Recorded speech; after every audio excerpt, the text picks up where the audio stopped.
Le service de baptême. Je crois que le baptistère a été rempli. Il y a aussi la communion et le lavement des pieds. Combien de personnes ici ont déjà assisté à un lavement des pieds? Levez la main. Oh là là, regardez tous les baptistes qui sont ici ce matin. Amen. Vous savez, on les appelle les baptistes qui lavent les pieds. Mais ce qu'il y a par contre, c'est que quand je fréquentais encore les baptistes qui lavent les pieds, on ne lavait qu'un seul pied. Un seul pied. Et maintenant, ici, nous lavons les deux pieds. Et donc, c'est une double bénédiction, voyez-vous? Oui, nous avons deux bénédictions en une seule. Si c'est une bénédiction de laver un pied, vous devriez essayer de laver les deux une fois, vous les baptistes qui lavent les pieds. Eh bien, ça dépend de la manière dont le service se passera ce matin. C'est vrai, nous ne savons pas vraiment ce qu'il en sera de ce soir. Parce que comment se passera le service ce matin? Je suis un peu fatigué. Nous venons de rentrer du Mexique, où j'ai eu l'une des réunions les plus merveilleuses que nous ayons jamais eues. Et je sais que ça intéresse beaucoup d'entre vous d'en entendre le compte-rendu. Alors Eh bien, nous y sommes restés 3 soirs. Nous avons eu 3 soirs de réunion. Et là-bas, notre Rédempteur béni a vraiment agi infiniment au-delà. Le dernier soir, nous avons eu 20 000 personnes qui n'étaient jamais venues à Christ d'aucune manière. Elles ont reçu Jésus comme leur sauveur personnel. D'un seul coup, 20 000 personnes d'un seul coup. La résurrection d'un petit bébé qui était mort dans les bras de sa mère, alors qu'elle se tenait sur le site. La veille, le médecin avait dit qu'il allait mourir, et elle l'avait amené à la réunion pour qu'on prie pour lui. Et les gens étaient debout, comme ceux qui sont ici. Et ici, nous les Américains, nous trouvons que c'est vraiment difficile de devoir rester debout pendant 1 heure. Mais eux, ils arrivaient parfois à 6 heures du matin et restaient debout jusqu'à 23 heures. Les gens étaient tellement serrés les uns contre les autres qu'ils ont évalué la surface que nous avions où ils pouvaient se tenir debout. Et ils étaient debout là, 6 personnes par quart de mètre carré. 6 personnes debout, serrées les unes contre les autres, qui s'appuyaient les unes contre les autres. J'ai dit, ça me rappelle des brebis. Vous savez, pendant la période la plus chaude de la journée, les brebis se rassemblent toutes. Elles se tiennent les unes contre les autres et elles font de l'ombre l'une pour l'autre et se soutiennent mutuellement. C'est comme ça que les brebis de Dieu devraient faire. Nous devrions en quelque sorte être solidaires, nous serrer les coudes et par notre foi, nous soutenir les uns les autres. Maintenant, chaque personne a votre manière à vous de prier, quelle que soit la manière dont vous priez dans votre église. Priez ainsi ce matin. Nous allons lire une portion de la parole de Dieu. On ne fait que renvoyer les gens encore et encore, au fur et à mesure qu'ils arrivent, parce qu'il y en a qui sont debout. Et on m'a dit qu'on renvoie les gens depuis un bon moment. Ainsi donc, nous serons rapides.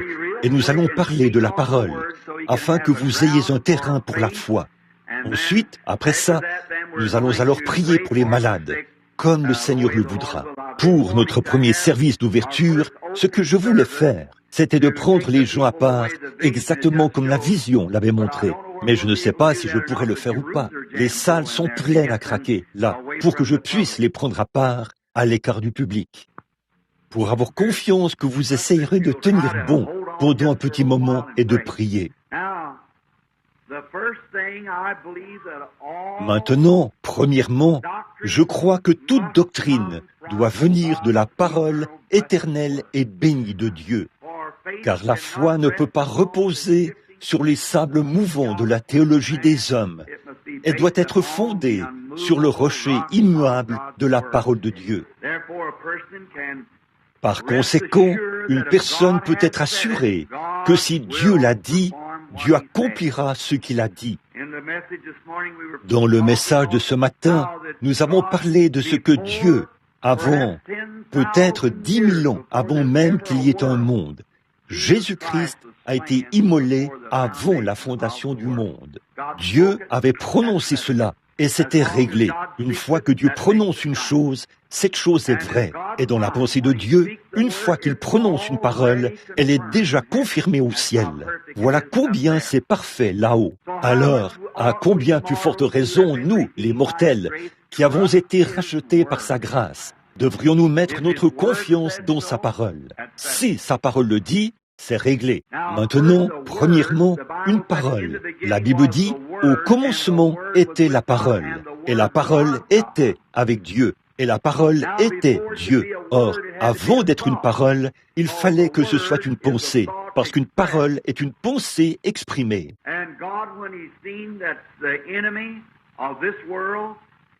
Et Dieu, quand il a vu que l'ennemi de ce monde allait faire ce qu'il a fait, Dieu a pensé qu'il allait envoyer le grand plan de la rédemption. Et quand il l'a pensé, il a prononcé cela. Et c'est comme si c'était déjà fait, à l'instant même. Et des milliers d'années plus tard, le Seigneur Jésus-Christ est venu et il est mort pour les péchés. Puis il est ressuscité. Il y a environ 1900 ans ce matin, pour notre justification. Il est assis à sa droite maintenant, en tant que souverain sacrificateur. Il intercède sur la base de notre confession. C'est déjà accompli. Et toute parole qui sort de la Bible de Dieu, votre âme peut se reposer là-dessus. Voyez? C'est pourquoi, là-bas au Mexique, la plupart des gens sont catholiques. Et lors d'un entretien avec un catholique, il a dit, « Frère Branham, croyez-vous que nos saints peuvent accomplir des miracles ?» J'ai dit, « S'ils sont vivants, non pas morts. » Et il a dit, « Eh bien, a-t-il dit, eh bien vous, j'ai dit il a dit, de quelle église êtes-vous? J'ai dit, l'église du Seigneur Jésus. Et il a dit, de quelle dénomination s'agit-il? Et j'ai dit, ce n'est pas une dénomination, c'est le corps de Christ. Nous nous rassemblons tous par un seul esprit pour croire. Et dans ce corps-là, peu importe l'opinion d'un homme, ce qui compte, c'est sa foi personnelle en Christ. Il a dit, évidemment, cette Bible, c'était l'histoire ancienne de l'Église catholique. J'ai dit, eh bien, je vous laisse le bénéfice du doute. Je lis beaucoup de récits historiques et je ne vois nulle part que l'Église catholique a vu le jour avant 300 ans et quelques après la mort du dernier apôtre. Mais quoi qu'il en soit, je vous laisserai le bénéfice du doute et je dirai que c'est vrai. Donc, vous pouvez m'appeler un catholique à l'ancienne mode, parce que je crois la Bible. C'est vrai, très bien. Et je crois que toute parole ne peut jamais être changée. Une fois que Dieu l'a prononcée, elle est pour toujours la vérité. Vous voyez, vous et moi, nous acquérons toujours plus de sagesse. Vous en savez plus maintenant qu'il y a quelques années. La petite fille qui est assise ici, eh bien, elle n'est qu'une enfant. Ses parents doivent la guider. Au bout d'un certain temps, elle aura grandi. Et il est probable qu'elle fasse des progrès en son jour. Il se peut qu'elle devienne plus intelligente que sa mère l'est maintenant. Voyez, parce qu'elle progresse continuellement. Mais Dieu est infini. Il ne peut pas changer. Il était parfait au départ. Il le sera toujours à la fin. Il ne peut pas changer. Donc, quelle qu'a été son attitude envers quoi que ce soit dans la Bible, il faut que ce soit la même chose maintenant. Sinon, il s'est trompé dans sa manière d'agir en ce temps-là. Voyez? Donc, il ne doit jamais changer. Aussi, avant d'ouvrir sa parole, parlons à celui qui l'a écrite, le Seigneur Jésus, alors que nous courbons la tête. Notre Père Céleste, aujourd'hui, c'est l'un des plus grands jours dans l'histoire du calendrier chrétien. C'est le jour de la résurrection. Nous prions, Père Céleste, que celui qui est vivant aujourd'hui et qui l'est au siècle des siècles, nous visite pendant ces quelques instants où nous parlerons et prierons pour ces pauvres gens qui sont malades et qui sont dans le besoin aujourd'hui. Je te demande humblement de nous pardonner tous nos péchés et nos offenses. Nous agissons mal, nous en sommes conscients, parce que nous vivons dans un monde mauvais, rempli de mauvais motifs, de mauvais esprits, de mauvaises émotions. Mais Père, tu connais toutes ces choses. Aussi sommes-nous très reconnaissants d'avoir Jésus, qui est assis à la droite de la majesté, pour intercéder sur la base de notre confession, que nous sommes dans l'erreur, et il a promis de nous pardonner. Nous croyons cela, et nous lui faisons confiance. Reçois la gloire du service aujourd'hui, circoncis chaque cœur, pour qu'il entende la parole, et les lèvres qui la prononcent, car c'est au nom de Christ que nous le demandons. Amen. C'est dans l'épître aux Éphésiens que j'aimerais lire ces paroles. J'aime vraiment lire la parole de Dieu. C'est pourquoi c'est dans le premier chapitre de l'épître, à partir du verset 15. C'est pourquoi, moi aussi, ayant entendu parler de votre foi au Seigneur Jésus et de votre charité envers tous les saints, je ne cesse de rendre grâce pour vous, faisant mention de vous dans mes prières, afin que le Dieu de notre Seigneur Jésus-Christ, le Père de gloire, vous donne un esprit de sagesse et de révélation dans sa connaissance,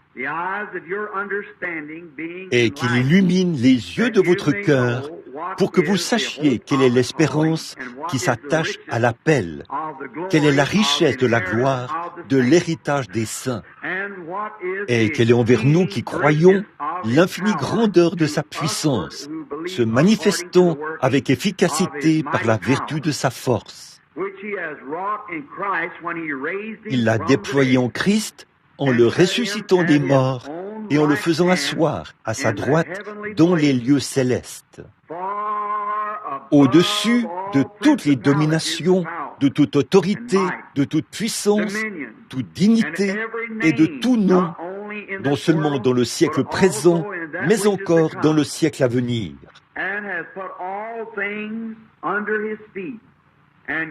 Il a tout mis sous ses pieds et il a donné pour chef suprême à l'Église,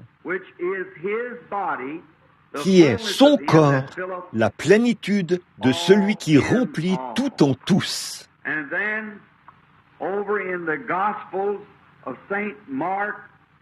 Et maintenant, dans l'évangile de Marc, ou de Luc plutôt, en commençant au verset 25.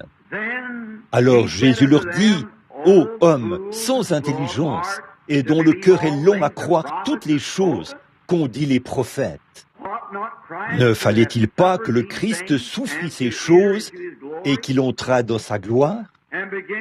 Et commençant par Moïse et par tous les prophètes, il leur expliqua toutes les Écritures et ce qui le concernait. Lorsqu'ils furent près du village où ils allaient, il parut vouloir aller plus loin.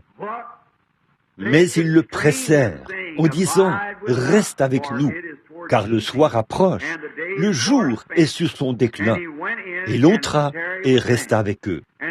Pendant qu'il était à table avec eux, il prit le pain, et après avoir rendu grâce, il le rompit et le leur donna.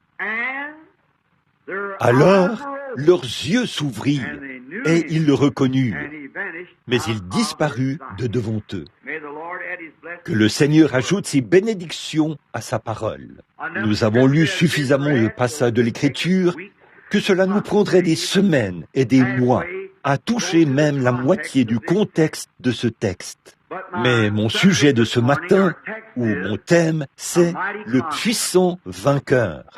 Et maintenant, nous commençons là où nous nous sommes arrêtés, au sujet de la résurrection, où il était prouvé ce qu'il était.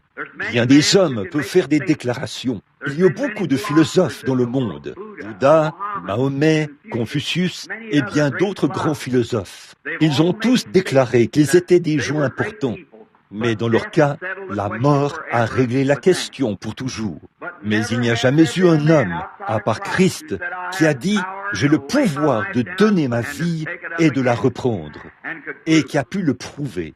Voilà, cette belle pensée au sujet du christianisme, c'est que même aujourd'hui, lorsque nous parlons de l'Évangile, nous n'avons pas à nous fier à un oui-dire ou à quelque chose d'historique à ce sujet, car on peut prouver ici même ce matin que Jésus-Christ vit et règne, qu'il est ressuscité des morts et qu'il est vivant au siècle des siècles. Après 2000 ans, il est tout aussi présent qu'il l'était quand il marchait en Galilée avec ses disciples, faisant la même chose, accomplissant les mêmes miracles, faisant preuve de la même miséricorde, prêchant le même évangile. Il n'est pas mort, mais il vit au siècle des siècles. Oh, combien la chrétienté devrait avoir le cœur joyeux aujourd'hui, de savoir que ce n'est pas une philosophie bizarre que nous avons apprise, mais que c'est la puissance de la résurrection du Seigneur Jésus. Et comme l'a déclaré le grand saint Paul à son époque, étant le seul homme instruit parmi les disciples, Il a dit, « Je ne suis pas venu à vous avec des discours persuasifs et des paroles d'hommes, afin que votre foi ne soit pas fondée sur de telles choses.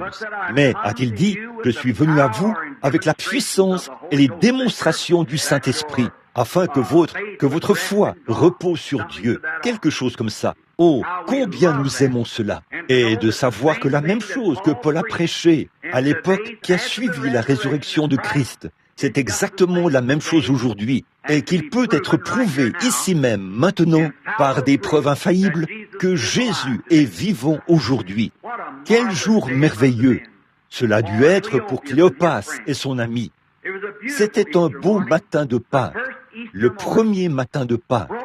Ils avançaient sur la route, le cœur brisé. La Bible dit, c'étaient des hommes du peuple, sans instruction. C'est ce qu'étaient ces apôtres. Peut-être qu'ils ne s'y connaissaient pas trop en botanique. Peut-être qu'ils ne s'y connaissaient pas trop en mathématiques ou en algèbre ou des choses du genre qui proviennent de notre instruction moderne. Peut-être qu'ils ne s'y connaissaient pas trop en ces choses, mais ils le connaissaient lui. Et c'est ça l'essentiel. Le connaître lui, c'est la vie. Souvenez-vous-en, amis chrétiens et amis pécheurs. Connaître Christ, c'est la vie. Bien des gens vont apprendre le catéchisme. Ils pensent que ça, c'est la vie. Bien des gens vont étudier la Bible. Ils pensent que ça, c'est la vie. Bien des gens connaissent la doctrine de leur Église. Ils pensent que ça, c'est la vie. Toutes ces choses sont bonnes. Mais le connaître lui, personnellement, comme votre sauveur personnel, individuel, ça, c'est la vie. Et uniquement cela, le connaître lui. Connaître votre catéchisme, c'est bien. Connaître vos manuels, c'est bien. Connaître la doctrine de votre Église, c'est bien. Mais tout cela est secondaire. Mais le connaître lui, c'est connaître la vie. Et avoir la vie, c'est le connaître lui. Car celui qui écoute mes paroles et qui croit à celui qui m'a envoyé a la vie éternelle et ne vient jamais en jugement, mais il est passé de la mort à la vie. Jésus a fait ces déclarations et ce sont des paroles qu'après qu'il n'y aura plus de lune ni d'étoiles, ces paroles seront toujours en vigueur et elles seront tout aussi puissantes qu'elles l'étaient le jour où il les a prononcées. Ces paroles ne peuvent pas faillir. Maintenant, si vous voulez bien écouter attentivement, alors qu'ils faisaient route en ce matin de Pâques, ils avaient le cœur brisé. L'homme en qui ils avaient mis leur confiance, celui qu'ils pensaient qu'il serait le sauveur d'Israël, celui qu'ils croyaient être le roi à venir. Il avait été horriblement maltraité. Il était mort, crucifié, enseveli.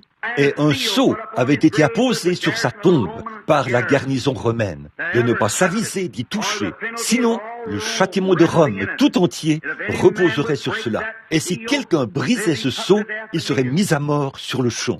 Marie, sa mère bien-aimée, quoiqu'elle se soit tenue là, et l'ait vue être dépouillée de ses vêtements, nue devant les gens, massacrée, les os de ses mains brisés par les cruels clous romains, et toutes ces choses déshonorées, et qu'elle ait entendu implorer la miséricorde à grands cris alors qu'il se mourait. Elle se disait certainement qu'aucun homme de ce calibre ne pourrait mourir d'une telle mort.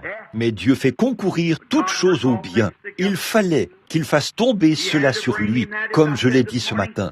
Comment pourriez-vous avoir l'assurance que vos bien-aimés ressusciteront un jour des morts? Si tout ce que nous avions, c'est Enoch qui a été enlevé, Élie qui est rentré à la maison au ciel sur un char, si tout ce que nous avions, ce sont ces gens-là, nous serions malheureux. Mais cet homme-ci est mort.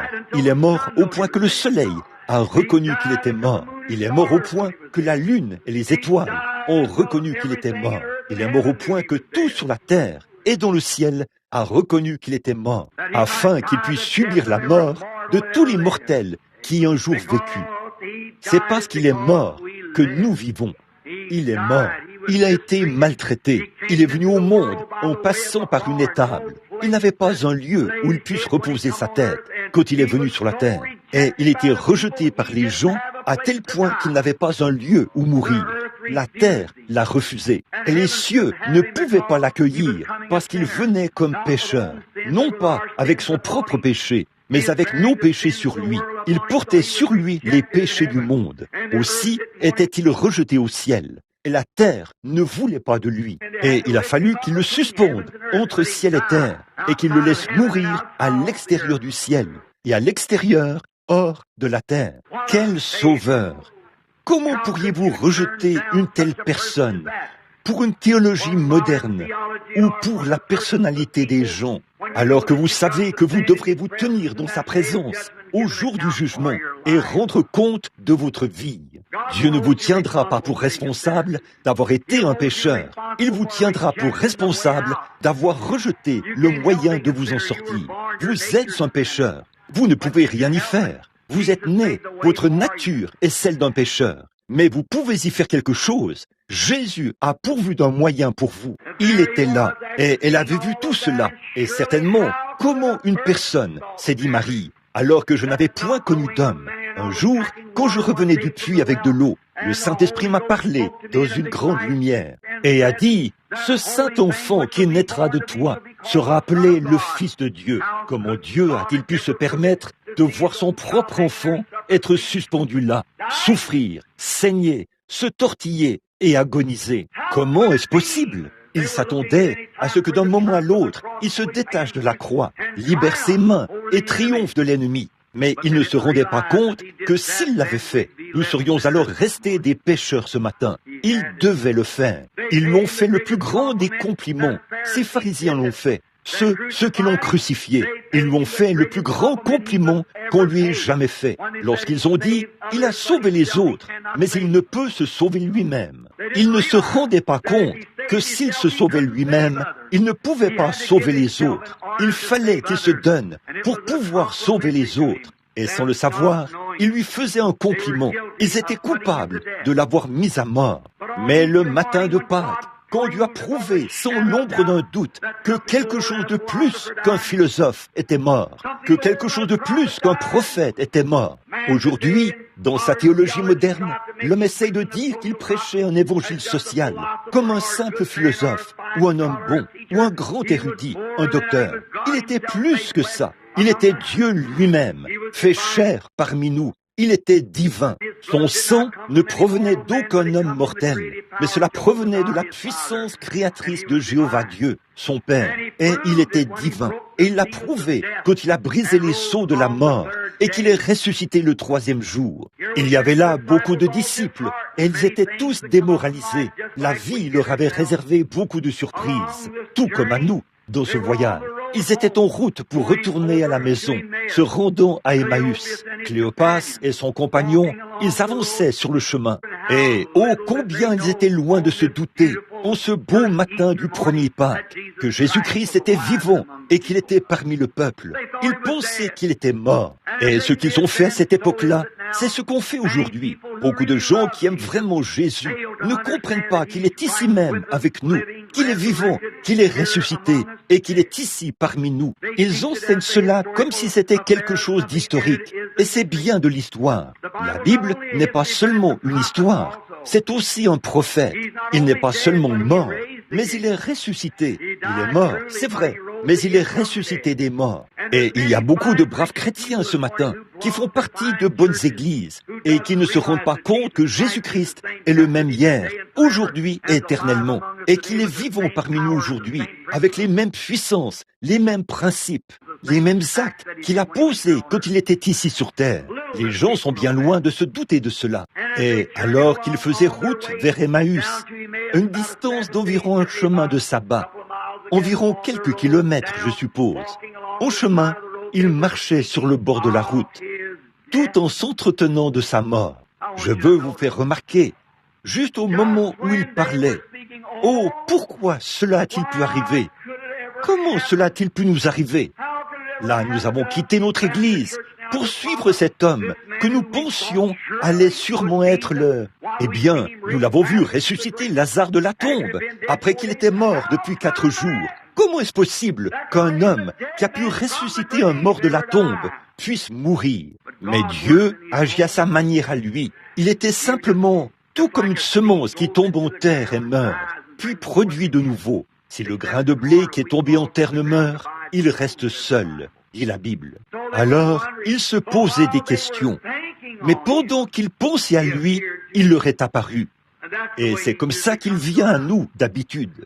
Quand vous recevez habituellement votre plus grande bénédiction, vous les femmes au foyer, c'est quand tous les enfants sont partis à l'école et que vous êtes seuls, en train de faire la vaisselle ou quelque chose comme ça. Quand vous êtes en train de passer le balai ou quelque chose comme ça, vous les hommes, c'est à quel moment? Quand vous êtes assis, peut-être tout seul, en train de manger votre repas de midi, tout en lisant la Bible. Quelque part, sur le chemin du retour à la maison, lorsque vous êtes là, dans la voiture, en train de méditer sur lui, si nous laissions les pensées de notre cœur et les méditations de notre esprit être centrées sur lui, il nous apparaîtrait souvent. Mais le problème, c'est que nous réfléchissons à la manière de gagner notre prochain dollar et à ce que nous allons faire ici et comment ceci va se passer. Jésus a dit, toutes ces choses seront réglées. Mais cherchez premièrement le royaume de Dieu. Mais alors qu'ils s'avançaient sur la route, ce matin-là, je peux les voir. Oh là là, le coup le plus violent qu'ils aient jamais reçu. Ils étaient là, sur la route. Ils avaient quitté leur église. Ils avaient été excommuniés pour l'avoir suivi. Ils pensaient qu'ils feraient certainement quelque chose, qu'ils triompheraient là-bas, au tombeau. Alors, ils avaient été exclus de leur église. Ils ne pouvaient plus y retourner. On leur collerait une étiquette. On se moquerait d'eux. On rirait d'eux, les tournerait en dérision. C'est ce que fait un homme quand il se donne vraiment à Christ. Il doit couper tout lien afin de marcher seul avec Christ, avec lui seul. Et dans ce monde, les hommes et les femmes qui ont fait quelque chose de leur vie, ce sont des hommes et des femmes qui ont essentiellement accepté Christ comme leur sauveur et qui se sont tenus seuls dans leurs décisions. Il en sera de même pour chaque homme ici ce matin, ou chaque femme, garçon ou fille. Si jamais vous voulez faire quelque chose de votre vie, avancez avec Dieu. Ne comptez pas sur votre église, ne comptez pas sur votre prédicateur, sur votre rabbin, sur votre prêtre. Mais tenez-vous seul en Jésus-Christ. C'est le seul moyen pour vous d'y arriver. Si vous êtes ici pour qu'on prie pour vous ce matin, afin d'être guéri, ne dites pas, oh, si je peux arriver à là-haut, pour qu'on prie pour moi. Frère Branham pourra prier pour moi. Quelqu'un d'autre pourra faire ceci, cela ou. Confiez-vous seulement en lui. Tenez-vous là. Sachez qu'il est ressuscité des morts, qu'il a fait la promesse infaillible et que cette promesse ne peut jamais faillir. La parole de Dieu. Vous le voyez? Remarquez. Et alors qu'ils avançaient en pensant à cela, il leur est apparu et s'est mis à faire route avec eux. Mais ils ne l'ont pas reconnu. Et là, bien des fois, Dieu a fait route avec vous, mais vous n'avez pas reconnu cela. Qui vous a protégé dans cet accident l'autre jour? Qui a fait ceci? Qui était-ce là-bas, à l'hôpital, quand le médecin a dit « Eh bien, je ne peux pratiquement plus rien faire » et vous avez retrouvé la santé? Qui a fait cela? D'où est-ce que c'est venu? Vous ne l'avez pas reconnu, mais c'était sa grâce. C'est lui qui a fait cela pour vous. Une petite dame, qui est peut-être présente maintenant, je ne sais pas. Elle habitait juste là, de l'autre côté de la rue. Elle devrait être présente s'il a pu entrer, à moins qu'elle ait cédé sa place à quelqu'un qui vient de l'extérieur. C'est Madame Reese. Je me souviens de la fois où je suis allé là-bas, au coin de la rue, quand Monsieur Andrews habitait à côté de chez moi, de l'autre côté de la rue. Cet homme-là s'était moqué de moi, là-bas, au coin de la rue. Quand j'y suis allé ce soir-là, alors qu'elle était étendue là, c'était juste de l'autre côté de la rue, ici, au coin de la rue. C'est là qu'elle habitait quand elle était malade. Elle avait été ramenée de là-bas, sur Silvercrest, pour mourir. Elle avait la tuberculose. Ses poumons étaient tout congestionnés. Lorsque Madame Grace Weber, juste, c'est la deuxième porte à partir d'ici, la première porte après l'église, avait été guérie de la tuberculose, exactement dans la même période. Je crois bien voir la sœur assise ici, qui avait été guérie du cancer, alors qu'elle était rien d'autre qu'un squelette, lorsque le médecin l'avait condamnée. Une madame assise ici, avec une fleur rose sur vous. Qu'est-ce que... C'est Weaver, n'est-ce pas? Oui, il y a plusieurs années, le cancer s'était propagé en elle. Il la rongeait. Elle était guérie du cancer parce que le Seigneur a donné une vision chez elle et a dit « Ainsi dit le Seigneur, tu ne mourras pas. Je l'ai baptisée ici, dans ce baptistère. Il fallait que je la tienne. Ses bras n'étaient pas plus gros que ça. La voici vivante encore aujourd'hui, alors que ça fait des années. Combien d'autres encore pourrais-je citer ici? Des sourds, des muets, des aveugles, des gens rongés par le cancer et tout, que Dieu a guéri, parce que Dieu a fait la promesse. Ce soir-là, pendant que je priais pour la dame qui était au coin de la rue, le Saint-Esprit est descendu. Elle avait ses petits-enfants autour d'elle et son mari était assis là. Et le Saint-Esprit a dit, « Ainsi dit le Seigneur, elle se rétablira. » Le lendemain matin, Monsieur Andrews, un parfait incrédule, m'a rencontré au coin de la rue et il m'a passé un savon. Il a dit, « Prédicateur, n'avez-vous pas honte ?» Je portais une vieille salopette en lambeaux. Je revenais du magasin, acheter des petits pains pour le petit déjeuner.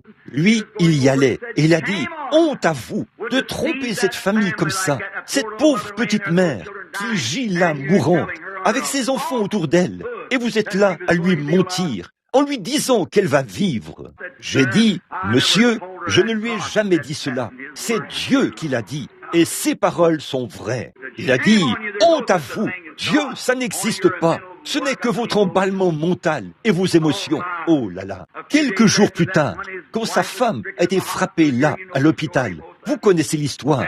Pour la plupart d'entre vous, il a dû venir me voir pour que j'aille prier pour elle. C'était une chrétienne de très bonne réputation. J'ai dit, « Sœur, allongez, ma femme qui est ici quelque part. » Si elle est entrée dans le bâtiment ce matin, nous sommes allés la voir et elle était là, enflée, totalement inconsciente.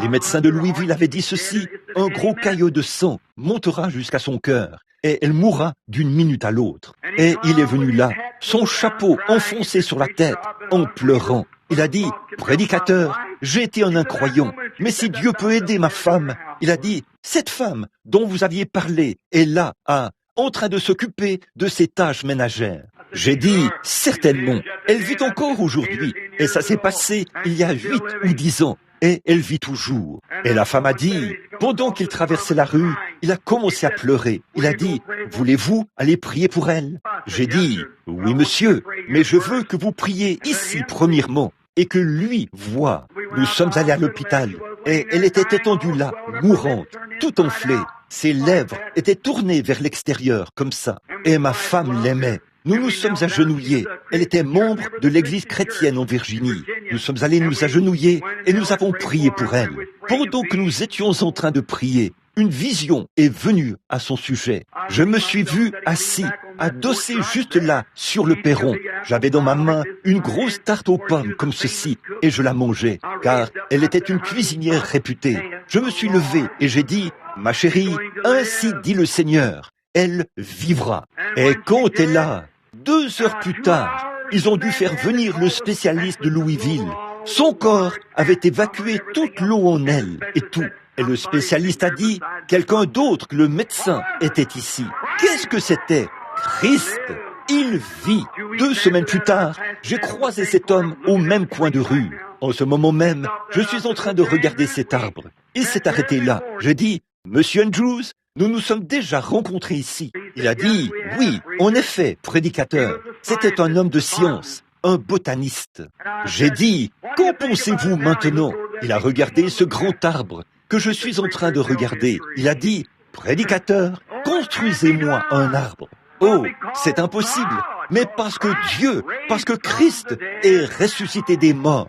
Voilà, il est avec nous. Madame Reese, si elle est présente, elle me disait ici, dernièrement, qu'elle et sa fille étaient de l'autre côté de la rivière. Et il y avait une pauvre vieille femme qui mendiait au coin de la rue. Elle avait une pièce de 10 cents qu'elle comptait utiliser pour rentrer. Alors, elle est passée à côté d'elle. Le Saint-Esprit lui a dit, retourne, donnez cette pièce de 10 cents à cette pauvre vieille femme. Eh bien, a-t-elle dit, c'est tout ce que j'ai pour pouvoir traverser la rivière. Il a dit, je suis le Seigneur. Amen. Elle est retournée et a dit, pardonnez-moi sœur. Elle l'a entourée de ses bras. Elle a dit, le Seigneur m'a dit de revenir lui donner, vous donner cette pièce de 10 cents. Sa mère a dit, maman, comment allons-nous rentrer à la maison? Elle a dit, c'est à Dieu d'y voir. Nous pouvons peut-être traverser le pont à pied. Et quand ils se sont retournés et ont marché environ un demi-pâté de maison de là, juste avant d'arriver à la gare, à l'endroit où elle devait embarquer, sa fille a dit, regarde maman, voilà la pièce de 10 cents dans la rue. Qu'est-ce que c'était? Christ. Il est souvent avec vous et vous ne le savez pas. C'est lui. Suivez simplement le chemin sur lequel il vous conduit. Où il me conduira, j'irai. Je le suivrai jusqu'au bout. même dans des vallées sombres et obscures. Il sera avec moi tous les jours.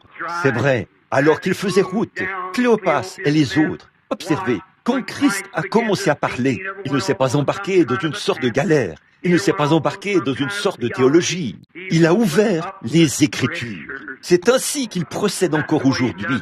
Et il a commencé, il a dit, « Ô homme sans intelligence », a-t-il dit, « pourquoi êtes-vous si triste ?» On a dit, ils ont dit, « Es-tu un étranger, monsieur ?» Tous les hommes avaient la même apparence. Ils ne s'habillaient pas comme un rabbin ou un sacrificateur. Ils s'habillaient comme un homme ordinaire. Alors quand il marchait parmi eux, il l'avait côtoyé pendant 3 ans et demi, et ils ne l'ont quand même pas reconnu. Il a dit, eh bien, a-t-il dit, pourquoi votre cœur est-il si long? Il a dit, eh bien, es-tu un étranger? Il a dit, ne sais-tu pas que Jésus de Nazareth, celui que nous nous attendions à ce qu'il devienne le roi, a été tué et enterré, et que c'est maintenant le 3e jour? Il a dit, et là, il y a même des femmes qui sont venues nous rencontrer ce matin et nous ont dit que des anges leur sont apparus, mais nous n'avons pas pris cela en considération. Et il a dit, on parle de toutes ces choses dans Jérusalem, de ce qui est arrivé. Il a dit, pourquoi votre cœur est-il si long? Pourquoi êtes-vous si insensé? Ne croyez-vous pas le prophète? Oh là là! Ne pouvez-vous pas croire la parole? Il a dit, ne savez-vous pas que tous les prophètes ont dit que Christ devait souffrir premièrement et entrer ensuite dans sa gloire? Et en commençant par Moïse, c'est le livre de la Genèse. Il leur a expliqué, pendant qu'il faisait route, tous les préceptes de l'Ancien Testament, ce qui devait arriver. N'auriez-vous pas aimé être de leur nombre ce matin-là?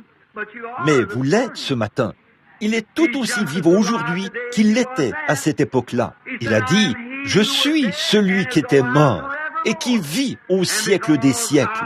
Et parce que je vis, vous vivrez aussi. » Vous êtes, non seulement il est ici, vivant, mais vous êtes vivant avec lui. Cette grande espérance que vous avez dans votre cœur vous rend vivant, au point que la mort elle-même n'a rien qui puisse projeter une ombre sur cette belle espérance, qui repose là-bas en Jésus-Christ. Pour chaque croyant, il vivra quand même, il serait mort. Et quiconque vit et croit en moi ne mourra jamais, a-t-il dit. Oh, quand il est allé à la tombe de Lazare, ces paroles ont été prononcées dans Jean 11. Bon, alors qu'il faisait route avec eux, au bout d'un moment, il a paru aller plus loin que ce petit endroit. Vous savez, c'est ce qu'il fait parfois. Avez-vous déjà songé à ça, maman?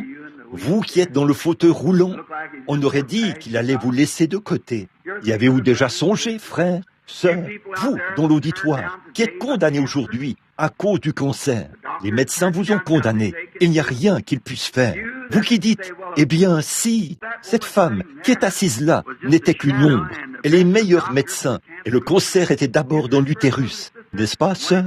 Puis, cela a attaqué la colonne vertébrale, et a même perforé son tractus intestinal et tout. Comment pouvait-elle vivre? C'est ce que son médecin m'a dit. Comment peut-elle vivre? J'ai dit, parce qu'il vit, en voilà la raison. Ce n'est pas à moi de remettre cela en question. Mon devoir, c'est de croire. C'est vrai. J'ai dit, ainsi dit le Seigneur. Sœur, je ne suis jamais allé chez vous, mais il y a un petit poulailler là derrière. Dans 3 jours, vous vous y rendrez. Elle l'a fait, c'est vrai. Et elle est encore ici ce matin, parce qu'il vit. Il a paru la laisser mourir. Quand je suis arrivé chez elle, elle a dit, « Prédicateur, je ne suis pas digne qu'un ministre entre dans ma maison, car je suis une pécheresse. » Et j'ai dit, « C'est pour ça que Jésus est mort, pour vous, pécheurs. » Sa réputation se fait au milieu des pécheurs. C'est vrai, sa réputation n'est pas ternie par les pécheurs, elle se fait par les pécheurs. C'est votre propre justice qui lui fait du tort. C'est vrai, le fait que vous ne vous humiliez pas devant lui. Remarquez, il a paru vouloir continuer sa route.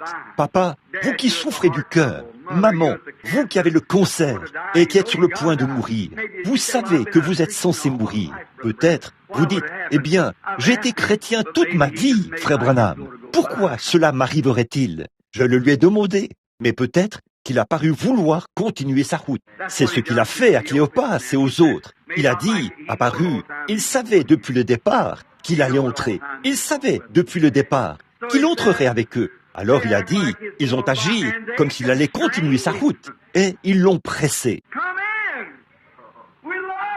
Entre, nous t'aimons. C'est ça. Entre et reste avec nous. Pouvez-vous le faire aujourd'hui? Est-ce que les méthodistes peuvent le faire? Les baptistes, les presbytériens, les nazaréens, les pèlerins de la sainteté, les catholiques, les luthériens, pouvez-vous le faire? Peu importe ce que dit l'Église. Entre et reste avec moi en ce matin de la résurrection. Entre et reste avec nous. Jamais on lui a demandé quelque chose sans qu'on reçoive. Il a dit, demandez et vous recevrez. Frappez et on vous ouvrira. Cherchez et vous trouverez. Car quiconque cherche, trouve. À celui qui frappera, on ouvrira. C'est vrai. Demandez et vous recevrez. Non pas peut-être vous recevrez, vous recevrez. Et ils lui ont dit, entre avec nous. Il a fait demi-tour, est revenu et est entré dans la petite cabane. C'était peut-être une petite maison en adobe, sur le bord de la route, étant donné que beaucoup de régions là-bas, en Syrie, ont de ces petites maisons en adobe, faites avec de la boue et tout, des morceaux de bois. C'est médiocre. Pourquoi le roi de gloire s'abaisserait-il au point d'entrer dans un endroit comme celui-là? Mais il n'y a jamais d'endroit trop petit. Il n'y a jamais d'église trop petite. Il n'y a jamais de personne trop rejetée par le monde. Il n'y a jamais de femme trop déchue. Il n'y a jamais d'homme trop ivre, vers qui il n'ira pas si on le lui demande. Certainement, demandez-lui et vous verrez. Puis-je dire ceci? Je gardais cette chose pour la fin. Il n'y a jamais une personne qui soit trop malade. Jamais une personne dont le cas est trop critique. Demandez et vous recevrez. Laissez-moi entrer et établir ma demeure chez vous. J'aimerais vous parler pendant quelques instants. Donc, ils l'ont invité. Il est entré. Une fois à l'intérieur, les portes du monde fermées, seul avec Jésus.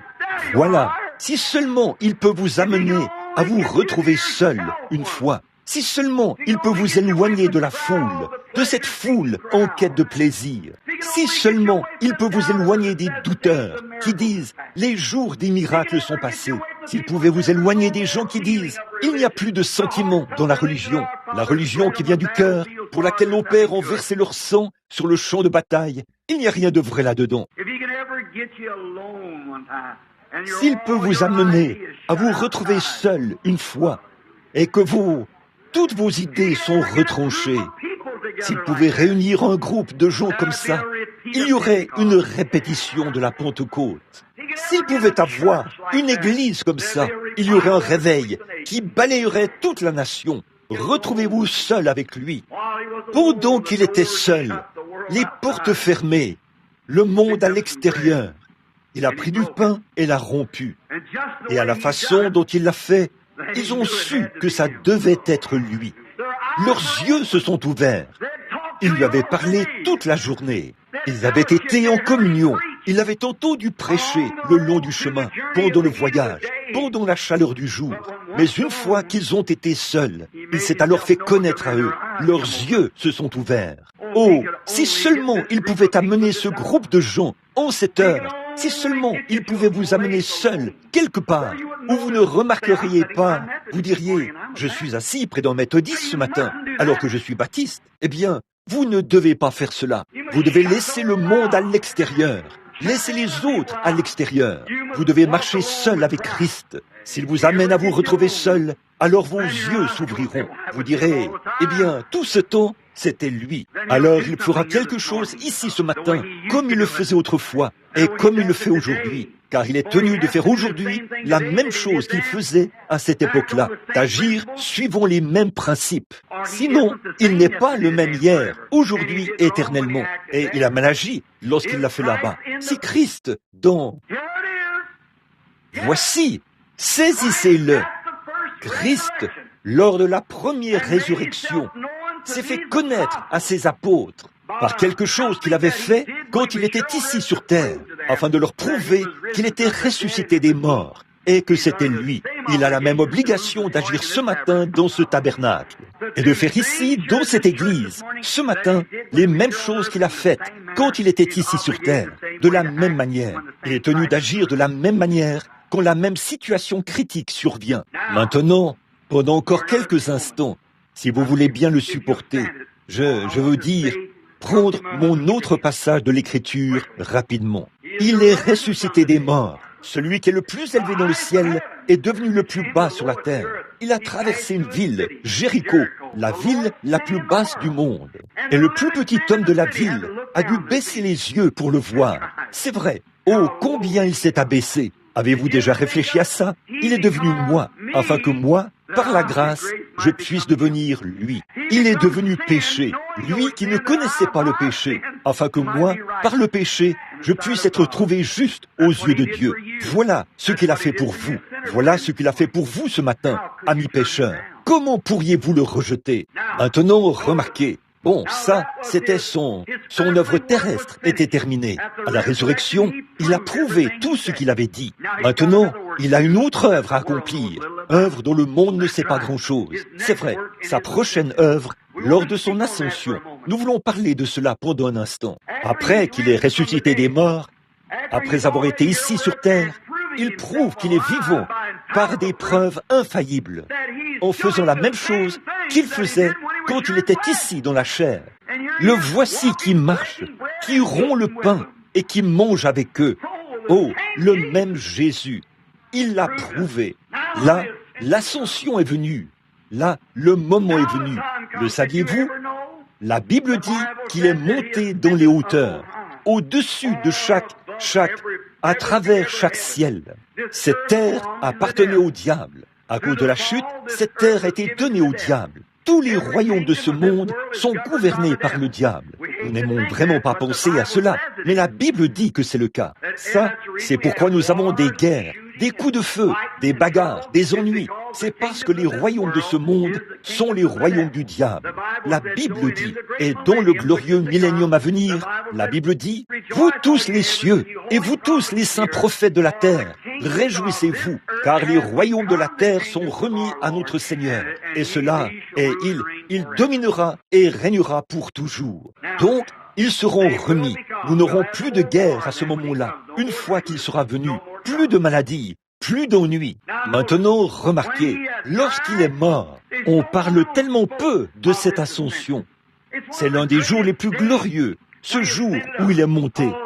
En effet, partout sur la terre, depuis le jour où le péché était commis dans le jardin d'Éden, tous les cieux ont été fermés à l'humanité.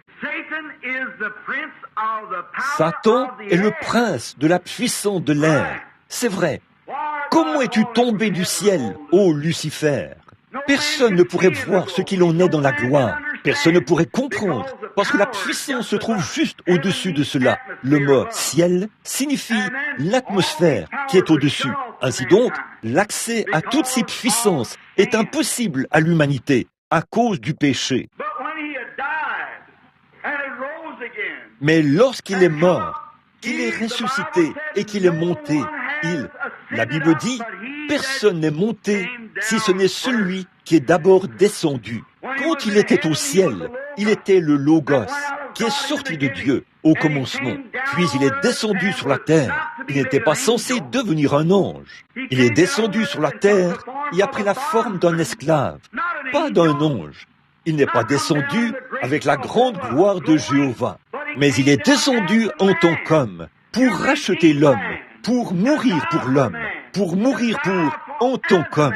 Il n'est pas mort en tant que Dieu, il est mort en tant qu'homme. Le péché de l'homme était tombé sur le Fils de l'homme, et il lui fallait devenir un homme afin d'expier la peine. Qu'est-ce qu'il a fait? La Bible dit, il était abaissé pour un peu de temps au-dessous des anges, en vue de la mort, afin qu'il ôte et abolisse le péché, et qu'il ôte la maladie du monde. Maintenant, quand il est descendu d'auprès du plus élevé, le Logos de Dieu, il est descendu plus bas que les anges. Il est descendu et a été fait homme. Et il a dit, je ne suis même pas un homme, je suis un ver et non un homme. Car il était méprisé et rejeté. Son aspect n'avait rien pour nous plaire. Il était défiguré plus que tout autre homme. C'était probablement un petit homme tout maigre, tout chétif. Il n'avait pas l'air d'un roi. Bien des fois, les gens jugent les gens par leur façon de s'habiller ou par leur stature. On ne juge pas un homme par sa taille et par la puissance de ses muscles. On juge un homme par son caractère, et rien que par le caractère. J'ai vu des hommes qui pesaient 90 kilos, qui n'avaient pas un gramme d'homme en eux. On juge un homme par son caractère, par ce qu'il est dans son cœur. Et on n'a pas jugé Christ par sa force physique, mais on l'a jugé par son caractère. Jamais un homme n'a vécu comme lui. Jamais un homme ne pourrait mourir comme lui. Jamais un homme ne pourrait monter dans les hauteurs comme lui. Parce qu'il était Dieu. Je ne viens pas d'un homme. Il s'est dépouillé lui-même. Avez-vous déjà réfléchi à ça? L'homme qui a conçu l'œil artificiel s'est fait une réputation. L'homme qui a conçu la prothèse dentaire s'est fait une réputation. L'homme qui a conçu une prothèse de bras en bois s'est fait une réputation. Mais l'homme qui a conçu l'œil authentique, l'homme qui a conçu le bras authentique, s'est dépouillé lui-même. Et il est devenu un serviteur, un esclave au service des hommes qui étaient pécheurs, afin de pouvoir les regagner. Comment un homme qui a toute sa tête pourrait-il connaître la vérité de l'Évangile à ce sujet et rejeter cet homme, rejeter cette offre que Dieu a faite dans le but de sauver l'homme d'une vie de péché? Comment peut-il faire cela? Je n'arrive vraiment pas à comprendre ça. Comment on peut rejeter quelqu'un comme ça, alors qu'il n'est pas ici pour que vous fassiez quoi que ce soit pour lui, mais il vous offre simplement un moyen d'échapper aux choses vers lesquelles vous vous dirigez. Et il est devenu cela pour vous. Quand il l'a fait, lorsqu'il se mourait là-bas au calvaire, tout l'avait rejeté. On avait craché sur lui. Son visage était plein de crachats des moqueurs. On lui avait bandé les yeux avec un chiffon. On l'a frappé sur la tête en disant « Si tu es prophète, dis-nous qui t'a frappé. » Une petite femme s'est précipitée au milieu d'eux et a dit « Qu'a-t-il donc fait d'autre que guérir vos malades, ressusciter vos morts et faire le bien ?» On l'a frappé sur la bouche et on a dit « Allez-vous écouter cette femme plutôt que votre sacrificateur ?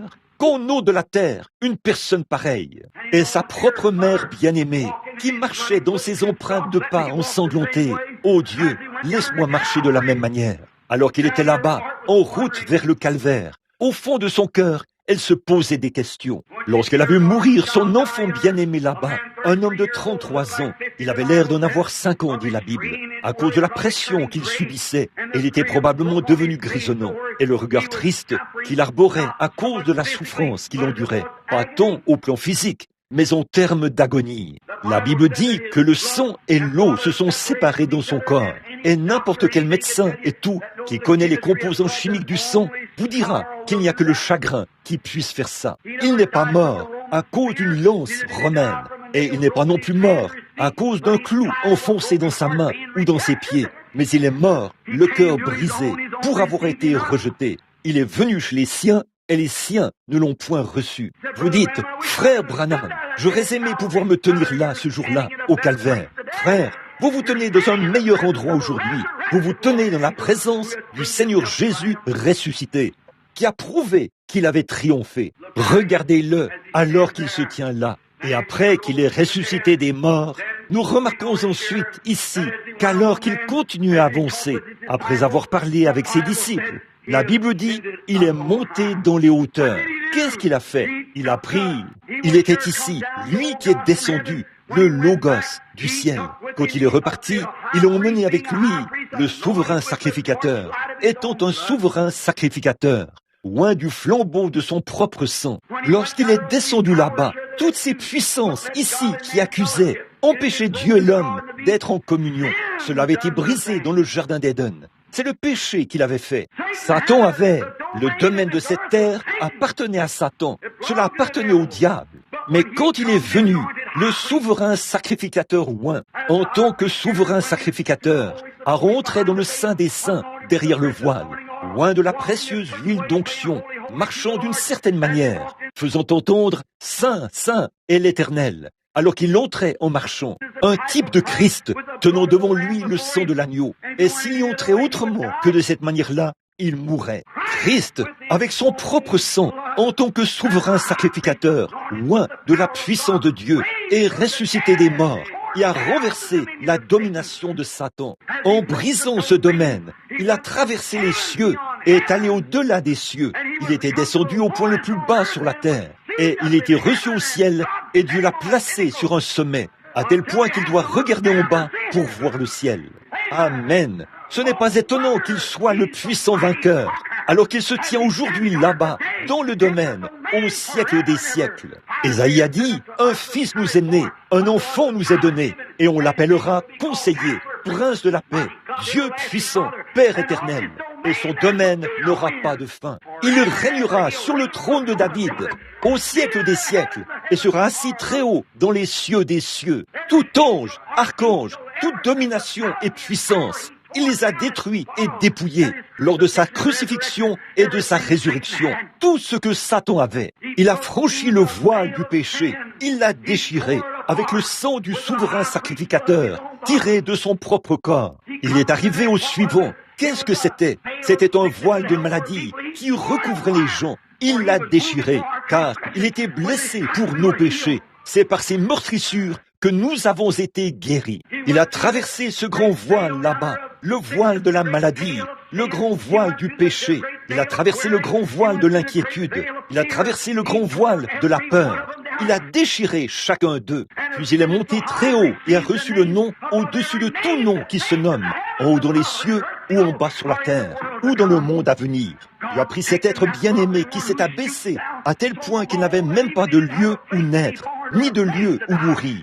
Dieu l'a élevé dans les hauteurs et lui a donné une couronne de gloire, avec un nom au-dessus de tout nom. Il est assis là, aujourd'hui, le puissant vainqueur, depuis qu'il a déchiré chaque voile en deux. Le voile du péché a été déchiré en deux. Le voile de la maladie a été déchiré en deux. Et chaque voile qui tenait l'homme éloigné de Dieu a été déchiré en deux. Je suis le chemin, la vérité et la vie. Il a brisé toute puissance.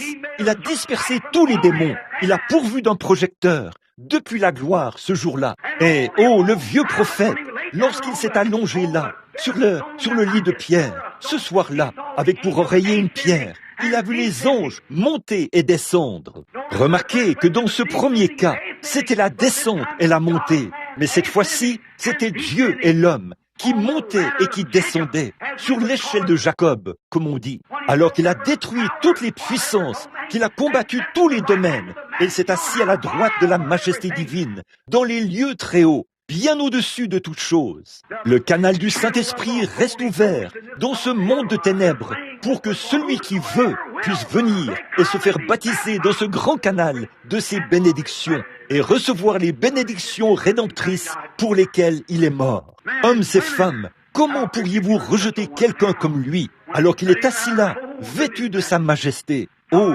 combien il est assis dans sa gloire ce matin. Qu'est-ce que vous faites? Venu dans le monde, il était un sans-foyer, afin d'ouvrir la voie aux hommes et aux femmes qui sont des sans-foyers, là où des hommes et des femmes qui n'ont aucun espoir, des hommes et des femmes qui n'ont nulle part où aller, ou des sans-foyers qui sont errants, assoiffés de plaisir, se promènent dans les rues aujourd'hui, ils vont aux courses de chevaux, jouent aux jeux d'argent, et ainsi de suite, essayant de trouver un réconfort.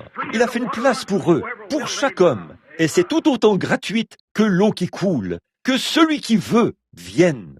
Vous ne pouvez pas sortir de ce voile. Il vous faut entrer ici pour le découvrir. Il vous faut arriver là où il n'y a rien entre vous et Dieu, où les anges de Dieu peuvent descendre et monter, allant et venant, apportant les messages de Dieu à l'individu, en allant et venant. Il n'y a rien entre mon âme et le Sauveur, a dit le poète. Le voilà assis, le puissant vainqueur. Il a déchiré tous les voiles en deux. Il a déchiré le voile pour que vous puissiez être sauvés. Il a déchiré le voile. Si vous avez commis adultère, si vous avez employé des jurons, si vous avez fait quoi que ce soit de mal, il a déchiré ce voile pour vous. Ce bâton que Satan tient au-dessus de vous, il l'a brisé. Si seulement vous le recevez. Si vous êtes malade aujourd'hui et que le médecin dit que vous ne pouvez pas vous rétablir, il a déchiré ce voile en deux.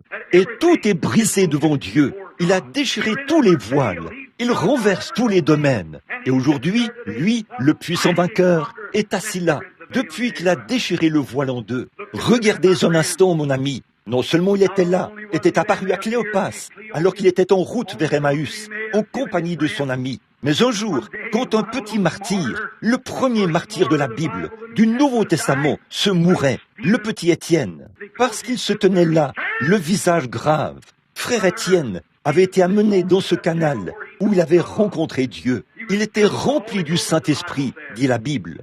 Quand on l'a accusé et que les tribunaux du Sanhédrin se sont réunis là et l'ont accusé, il s'est tenu comme un ange, le visage grave, sachant où il en était.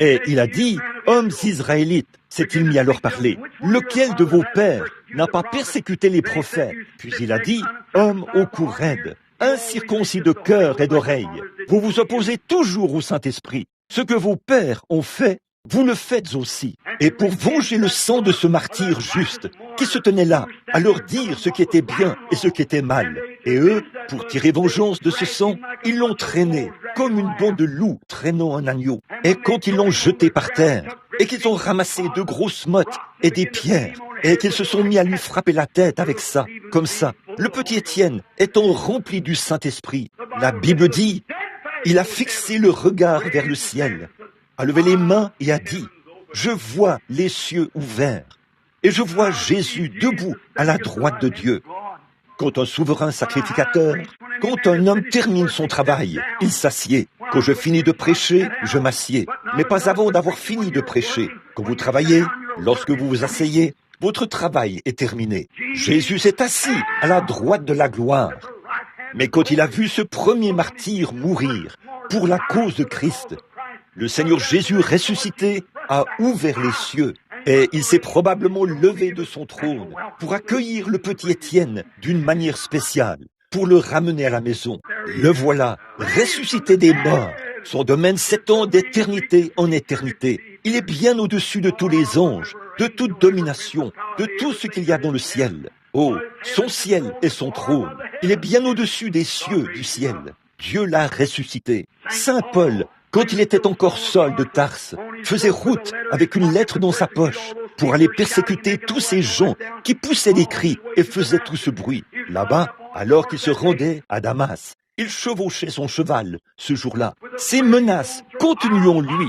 Je vais enfermer tous ces exaltés. Je vais mettre un terme à toute cette guérison divine et à toutes ces absurdités qui se font par ici. Mais alors qu'il se rendait là-bas, chevauchant sa monture, il est tombé de son cheval par terre et a roulé sur lui-même. Puis il s'est levé et il y avait là devant lui une grande lumière éclatante qui l'a même aveuglé. Il lui était dit, « Saul, Saul, pourquoi me persécutes-tu? Qui es-tu, Seigneur ?» Il a dit, « Je suis Jésus que tu persécutes. » Il l'a vu dans son domaine éternel qui n'a pas de fin. Quand le vieux voyant, Jean, le bien-aimé, s'est retrouvé là, sur l'île de Patmos, pour avoir prêché la parole de Dieu, pour avoir prêché la guérison divine, pour avoir guéri les malades, et pour avoir fait ce que Christ lui avait dit de faire. Et on l'a emmené sur l'île de Patmos, une petite île dans la mer Égée, une circonférence d'environ 25 kilomètres, un endroit très rocailleux, comme à Alcatraz maintenant. L'île abritait des serpents et tout. Il avait été envoyé en exil à cause de la prédication de l'Évangile. Et quand ce vieux voyant bien-aimé, âgé de 90 ans, était assis là-bas sur un rocher,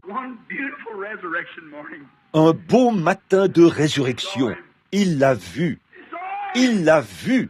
Il a dit, « J'ai entendu la voix d'une trompette. » Et quand je me suis retourné pour regarder derrière moi, j'ai vu quelqu'un qui ressemblait au Fils de l'homme.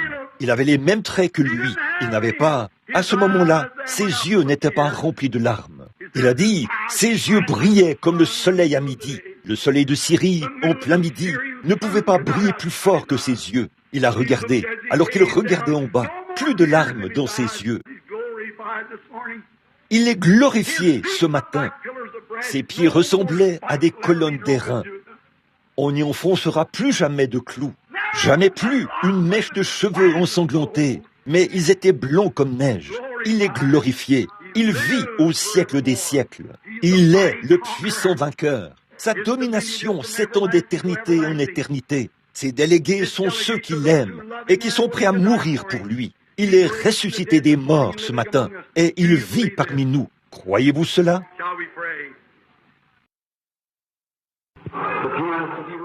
Prions. Pianiste, Si vous le voulez bien, allez au piano. Descendu de la gloire, c'est une merveilleuse histoire. Mon Sauveur est venu, et son nom est Jésus. Né dans une crèche, il était un étranger pour les siens, homme de douleur, d'agonie et de larmes. Oh, comme je l'aime, comme je l'adore. Il est ma lumière, il est ma vie. Ce grand Créateur est devenu mon Sauveur, et toute la plénitude de Dieu habite en lui. Notre Père céleste, quand l'époque sainte déclinera et s'estompera, quand les royaumes des hommes diminueront et ne seront plus, quand si toute la mer était de l'encre, et chaque tige de la terre une plume, et que tous étaient écrivains, d'écrire tout l'amour de Dieu ferait tarir les eaux, et le rouleau d'un ciel à l'autre ne serait pas suffisant. Aujourd'hui, nous sommes un groupe de croyants heureux, Père. Nous sommes tes serviteurs.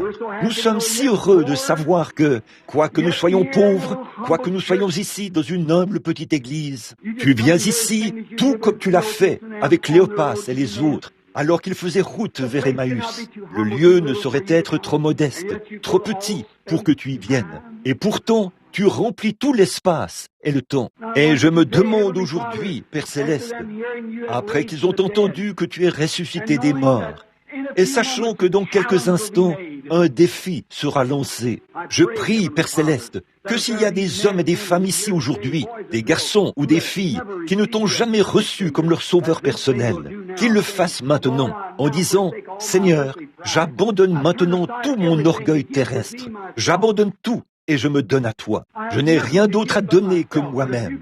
Mais si tu peux m'utiliser, ô Dieu, me voici, et utilise-moi. Et à partir d'aujourd'hui, puisse le Saint-Esprit me conduire, me guider et faire de moi un chrétien. Ô Dieu, puisse cela être la prière de beaucoup de gens ici, aujourd'hui. Et pendant que nous avons la tête inclinée, les yeux fermés, je me demande s'il y a quelqu'un à l'intérieur ou à l'extérieur qui voudrait bien lever la main vers Christ pour dire, par cette main levée, j'indique que je crois maintenant au Seigneur Jésus-Christ et je l'accepte comme mon sauveur personnel. Et aujourd'hui, à partir d'aujourd'hui, je le servirai de tout mon cœur parce qu'il est ressuscité des morts et que je crois. Voudriez-vous lever la main n'importe où à l'intérieur?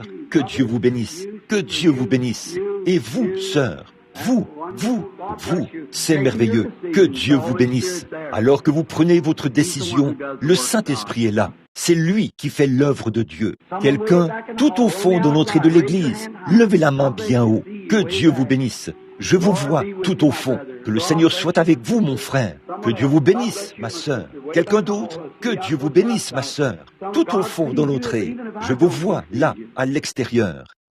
Dieu vous voit. Même si je ne vous vois pas, il vous voit. Jésus, cet être bien-aimé, le plus beau entre 10 000, celui qui est descendu du ciel, qui est devenu péché, qui est mort, qui est ressuscité, qui est monté et assis à la majesté de Dieu. Il est maintenant glorifié. Les anges de Dieu sont à leur poste dans le bâtiment aujourd'hui. Ils parlent au cœur des gens. Voulez-vous, aujourd'hui, après que 25 ou 30 personnes ont levé la main, voulez-vous être cette autre personne qui va lever la main? Dites à Dieu, ô Dieu, aujourd'hui, je veux être entièrement à toi, alors que je lève ma main vers toi.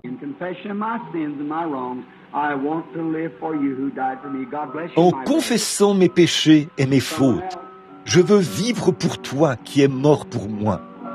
Que Dieu vous bénisse, mon frère. Y aurait-il quelqu'un d'autre? Réfléchissez pendant que vous priez. The blood of disciples who died for the truth, this Holy gospel is dripping with blood. The first one to die for this Holy Ghost plan was John the Baptist. He died like a man. Then came the Lord Jesus. They crucified him. He preached that the Spirit would save man from sin. Keeps dripping with love. It's dripping with love. You want to take the place now? This Holy Ghost God is dripping with love. The blood of Quelqu'un d'autre veut-il lever la main? Je veux prendre ma place ce matin et occuper ma position. Je ne vous demande pas d'adhérer à l'Église. Nous n'avons pas de membres ici. Je veux que vous veniez à Christ. Notre Père Céleste, tu as vu les mains des gens. Je prononce cette prière de la foi en leur faveur, afin qu'à partir d'aujourd'hui, ils vivent une nouvelle vie. Puisse celui qui est présent maintenant, qui a veillé sur eux, qui les a nourris, qui a fait les choses qu'il a faites pour eux et qui les a amenés à l'église ce matin, ils l'ont maintenant reçu. Et comme Cléopas et les autres, ils reviennent. Ils étaient revenus en quelques minutes, après qu'ils avaient parcouru la distance d'un chemin de sabbat à l'aller. Ils étaient revenus le cœur joyeux, non pas pour débattre de leur religion, mais sachant qu'il vit. May they return to their home today, light-hearted, to know that He lives. For we ask it in His name. Amen. Puissent-ils retourner chez eux aujourd'hui, le cœur joyeux, et sachant qu'il vit, car nous le demandons en son nom. Amen.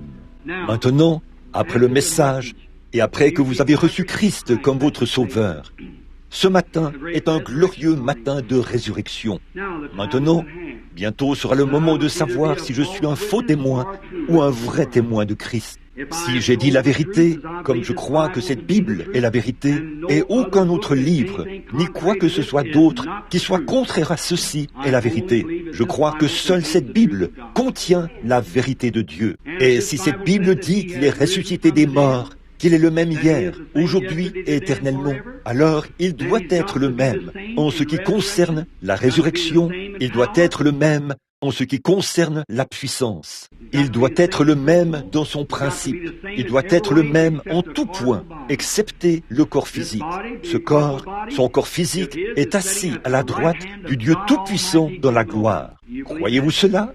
Il est assis à la droite du Dieu Tout-Puissant dans la gloire, en train d'intercéder. Avez-vous déjà réfléchi à ça? Que lorsque les enfants d'Israël étaient en Égypte, ils savaient qu'ils rentreraient chez eux un jour. Pourquoi? Parce qu'ils voyaient le corps de Joseph étendu là, les ossements de Joseph.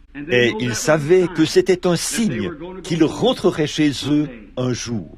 Et donc, quand nous quitterons cette terre, quand nous mourrons et que nous revêtirons un autre type de corps, ce ne sera pas ce genre de corps. Nous n'avons pas été faits pour vivre au ciel. Nous avons été faits pour vivre sur la terre. Nous sommes des êtres de la terre. Vous souvenez-vous que dans la Bible, les âmes sous l'autel criaient jusqu'à quand? Elles criaient dans le but de retrouver un corps, de se serrer la main les uns les autres, de manger et d'avoir de la communion. C'est ça que nous avons été faits. C'est ainsi. C'est pour ça que nous avons été faits. Et là, elles avaient un signe qui montrait qu'elles reviendraient. Qu'est-ce que c'était? Le corps physique du Seigneur Jésus-Christ, qui est assis sur le trône de Dieu. Et quand nous passons auprès de si nous partons aujourd'hui, et qu'il ne revient pas avant 100 ans, et que je vous rencontre là-bas, je dirais, nous reviendrons un jour. Vous voyez là, ce corps se lèvera de nouveau du trône. Cela reviendra sur la terre. Et quand il viendra, chaque esprit qui est né de nouveau reviendra dans un corps physique, en tant que jeunes hommes et jeunes femmes, et vivra pour toujours dans la présence de Dieu. Comment pourrions-nous rejeter une chose pareille, mon ami? Je suis reconnaissant que vous ayez accepté Christ. Maintenant, Jésus, quand il était ici sur terre, avant son départ, dans Jean 14, 7, il a dit « Encore un peu de temps ». Ou, il a dit « Les choses que je fais, les œuvres que celui qui croit en moi, fera aussi les œuvres que je fais. Il en fera même davantage, car je m'en vais au Père. » Bon, quelles étaient les œuvres que Jésus a faites? Il n'a jamais prétendu être un guérisseur. Il disait, ce n'est pas moi, c'est mon Père qui demeure en moi. C'est lui qui fait l'œuvre. Dans Jean 5, 19, il a dit, le Fils ne peut rien faire de lui-même. Il ne fait que ce qu'il voit faire au Père. Quand Philippe est allé chercher Nathanaël et qu'il l'a amené à lui, il a dit, voici un Israélite en qui il n'y a point de fraude. Il a dit, d'où me connais-tu, Rabbi? Il a dit, avant que Philippe t'appelle, quand tu étais sous l'arbre, je te connaissais. Une femme au puits, ce jour-là, il lui a parlé jusqu'à ce qu'il découvre son problème. Un jour, il a eu du mal à trouver quelques pièces de monnaie pour payer une dette ou de la monnaie pour payer un tribut. Et il a dit à Pierre, va là-bas, attrape un poisson, regarde dans sa bouche et tu y trouveras une pièce de monnaie. Peut-être que si Pierre avait attrapé le poisson autrement, il n'aurait jamais ouvert la bouche du poisson. Mais Jésus savait que la pièce de monnaie était dans sa bouche. Le Père le lui avait montré. Il y a beaucoup d'autres choses. Il s'est tenu dans un auditoire. Il s'est retourné et a dit, ta foi t'a guéri. Tu avais telle et telle chose. Alors, si ce Jésus est ressuscité des morts, et que ce matin est un bon matin de résurrection, s'il apparaît ici sur l'estrade, pouvez-vous apprécier ce que je dis? Si Jésus, le Fils de Dieu, malgré ces 2000 ans de système religieux et tout le reste, et tout ce méli-mélo, et une église dit, c'est ceci, et c'est ceci, et c'est cela, regardons cela bien en face. S'il est Jésus, il est vivant. S'il ne l'est pas, il n'est pas vivant. Et s'il est vivant, il est le même. Et s'il n'est pas le même, alors ce n'est pas le même Jésus. Mais si c'est le même Jésus, sa promesse, c'est « Je serai avec vous, et même en vous, jusqu'à la fin du monde.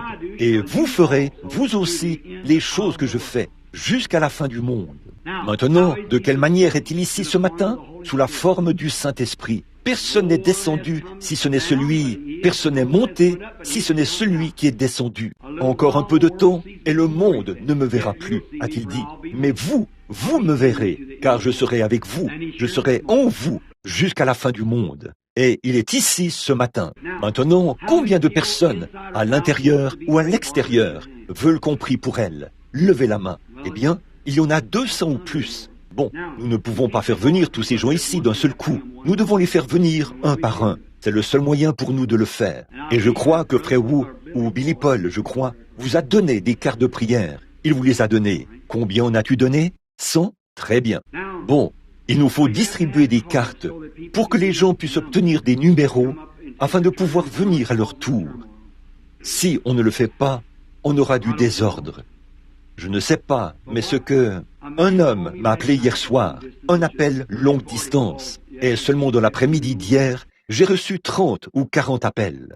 Mais regardez, je veux vous demander quelque chose. La chose principale que vous voulez savoir, eh bien, il n'y a rien en moi qui puisse guérir qui que ce soit. Il n'y a rien en aucun autre homme. Il n'y a rien en un médecin qui puisse vous guérir. Il vous dira la même chose. Le médecin ne vous guérit pas. Non, non. Si vous vous cassez le bras et que vous dites « Docteur, guérissez mon bras au plus vite. Je veux terminer de tourner la manivelle de ma voiture. » Comme c'est ridicule, voyez? Eh bien, vous dites « Hé, je me suis cassé la jambe, docteur. Il faut que je dois faire une longue randonnée cet après-midi. Guérissez-la moi rapidement. » Eh bien, il dirait que vous êtes fou. Il peut replacer votre jambe, mais il faut que Dieu vous guérisse. Voyez? C'est vrai, voyez? Il le fait à sa manière à lui, vous voyez? Donc, il n'est pas un guérisseur. Il ne peut pas guérir. Qu'en est-il si vous vous coupiez à la main et que vous disiez « Hé, docteur, je veux que vous recousiez ça rapidement pour moi et que vous guérissiez cela rapidement parce que je ne veux pas avoir de cicatrices sur ma main. » Voyez? Eh bien, c'est douloureux. Je dois travailler cet après-midi. Il ne pourrait pas le faire. Certainement pas. Il pourrait très bien la nettoyer avec un médicament. Il pourrait très bien nettoyer les germes qui s'y trouvent. Mais c'est Dieu seul qui a le pouvoir de créer la vie et de former des tissus. Vous voyez, il est le seul qui puisse le faire. Ça, nous le savons. Vous n'avez pas besoin d'être un érudit pour savoir cela. Il vous suffit de regarder la parole de Dieu. Et Satan n'a aucune puissance pour guérir. Je donnerai à n'importe qui ce qu'il désire, de la limite de mes possibilités, s'il me montre un seul passage de l'Écriture qui dit que Satan peut guérir. Ce n'est pas « Je suis le Seigneur qui guérit toutes tes maladies », a dit Jésus. Bon, là, Satan ne peut pas guérir. C'est Dieu qui le fait. Et c'est sur la base de votre foi que Dieu guérit. Maintenant, je veux vous demander quelque chose. Un homme m'a appelé hier, comme je l'ai dit, et il a dit, « Frère Branham, je veux venir aux réunions de Chicago, là-bas.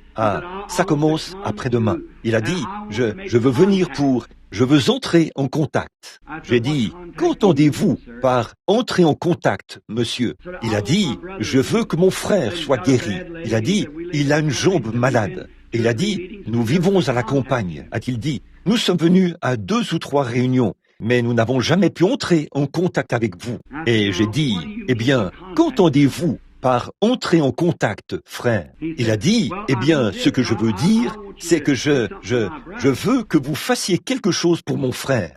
J'ai dit, eh bien, monsieur, vous essayez d'entrer en contact avec la mauvaise personne. Voyez, j'ai dit, pour entrer en contact avec moi, il faudrait voir l'organisateur et voir ce que... Mais, et je dis, cela ne guérira pas votre frère. J'ai dit, voulez-vous dire entrer en contact dans le but d'obtenir sa guérison? Il a dit, oui.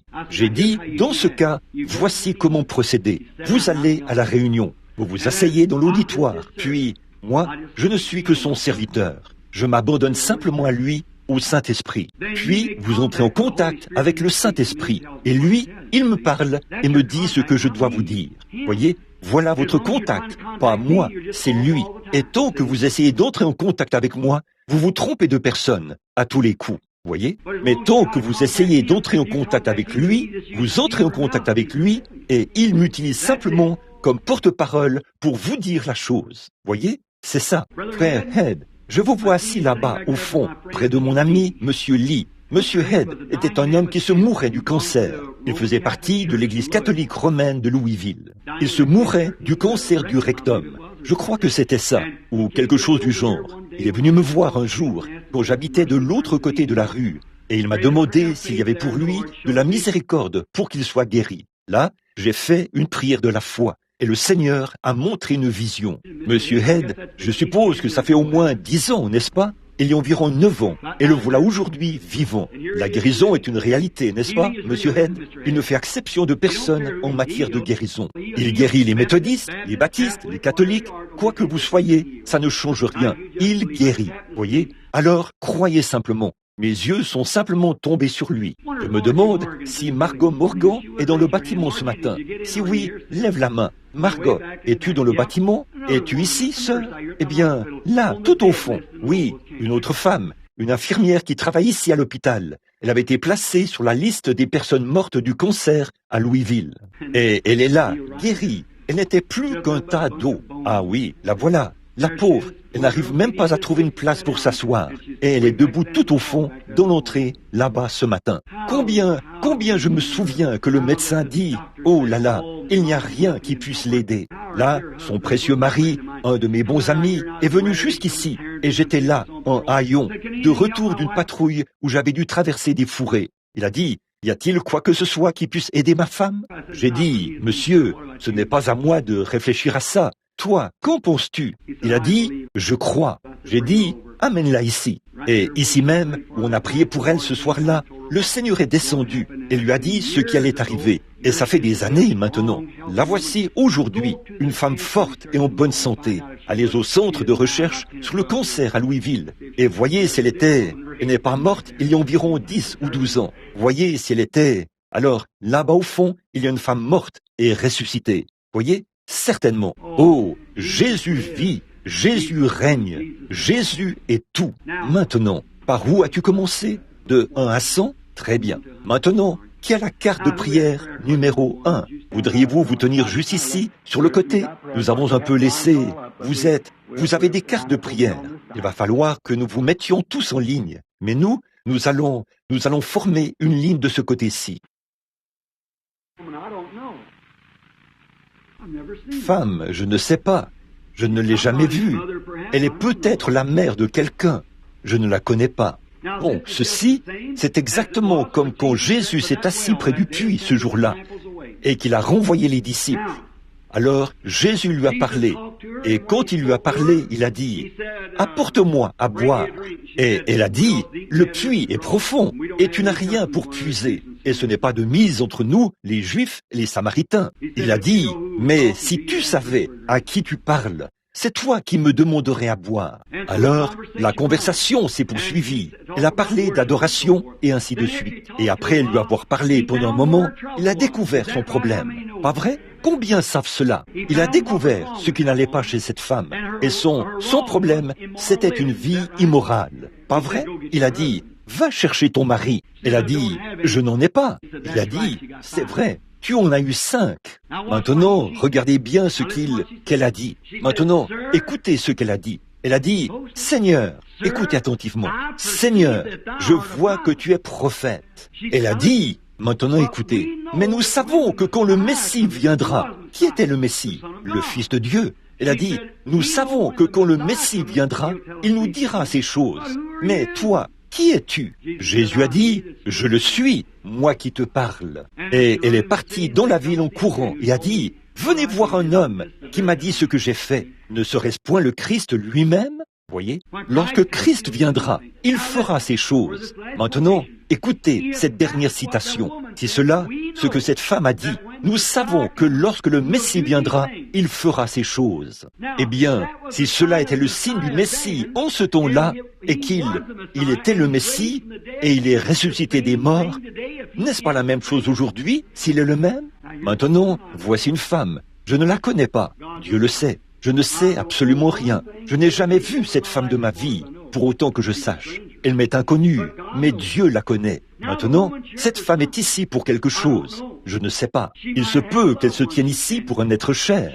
Il se peut qu'elle ait des problèmes financiers. Il se peut qu'elle souffre d'une maladie. Il se peut qu'elle soit une pécheresse et qu'elle se soit avancée ici pour être sauvée. Je ne sais pas. Mais si Jésus-Christ, le Fils de Dieu ressuscité, vient ici et dit à cette femme quelque chose qu'elle sait que je ne connais pas du tout, vous, dans l'auditoire, croirez-vous que ce même Jésus qui est ressuscité ce jour-là est ici et qu'il rompt le pain pour vous comme il l'a fait pour eux à Emmaüs? Bon, maintenant, sœur, je veux vous regarder un instant. Je veux que vous me parliez. Maintenant, que le Seigneur le fasse. Là, j'aimerais que vous soyez vraiment respectueux maintenant, pendant le temps de particulièrement dans cette ligne. Or, je ne dis pas, ici, c'est la ville où j'ai grandi. Depuis que je suis dans le ministère, cela fonctionnait 2 fois ici au tabernacle. Pourquoi? Jésus a dit qu'un prophète, dans sa patrie, parmi les siens, n'est pas sans. C'est le seul endroit où il est méprisé. Pas vrai? Quand il est allé dans sa patrie, ils ont dit, « Qui est ce gars-là? De toute façon, de quelle école sort-il » Voyez? Et Jésus n'a pas pu faire beaucoup de miracles à cause de leur incrédulité. Il disait, « N'est-ce pas là le fils du charpentier? Sa mère, n'est-elle pas ici avec nous? Joseph, n'est-il pas le charpentier? Ses frères et sœurs, ne sont-ils pas ici parmi nous? D'où cela lui vient-il? De quelle église fait-il partie? » Il ne faisait partie d'aucune d'elles. Il disait, eh bien, d'où lui vient cette sagesse? Jésus a fait cette déclaration, et ce sera pareil aujourd'hui. Et il a dit, désormais, un prophète ne sera méprisé que parmi les siens. Ce n'est pas vous qui êtes ici, mais c'est l'environnement de Jeffersonville, où j'ai été élevé. Tout le monde connaît tous mes bons et mes mauvais côtés, et tout. Et la plupart d'entre eux sont mauvais. Je suis désolé. Mais Jésus ne le sait pas. Dieu ne les connaît pas. Jésus les a tous emportés. Alors Dieu n'en sait rien. Il les a jetés dans la mer de l'oubli lorsque je les ai confessés il y a 23 ans. Et maintenant, il ne sait plus rien à ce sujet, n'est-ce pas? Donc c'est la bénédiction de Dieu. Maintenant, je veux parler à notre sœur. Maintenant, madame, cet auditoire est formidable. Ce matin, il y a ici 200 ou 300 personnes, ou quel que soit le nombre. Et vous et moi, nous sommes des inconnus l'un pour l'autre. Nous ne nous connaissons pas. Nous ne nous sommes jamais vus, pour autant que je sache. Mais vous m'avez déjà vu? Oui? À quelle réunion étiez-vous? Là-bas, dans le Kentucky.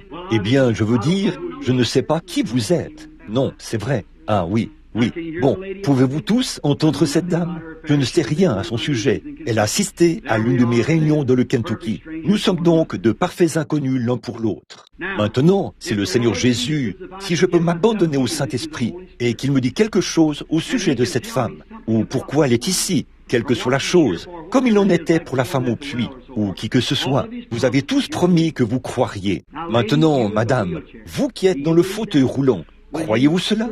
Le croiras-tu, serait dite? Le croirez-vous?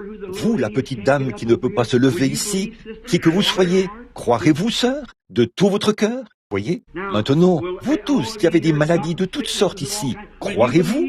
Bon, alors, si vous faites cela, alors vous le touchez. Voyez? Vous pourriez me toucher toute la journée. ça ne changerait absolument rien. Voyez, vous venez, vous me touchez, et je ne le saurais pas. Mais touchez-le donc une fois, et voyez comme il va se retourner, et vous parlez de votre cas. Voyez, touchez-le simplement une fois par votre foi. Ce n'est pas moi qui suis ressuscité des morts, c'est lui qui est ressuscité des morts. Voyez, et je ne suis que son serviteur. Maintenant, soyez vraiment respectueux.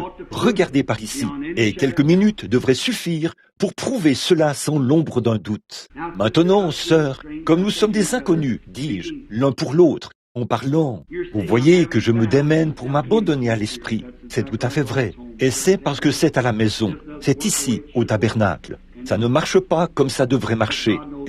Mais Dieu sait toutes choses. Il peut tout faire.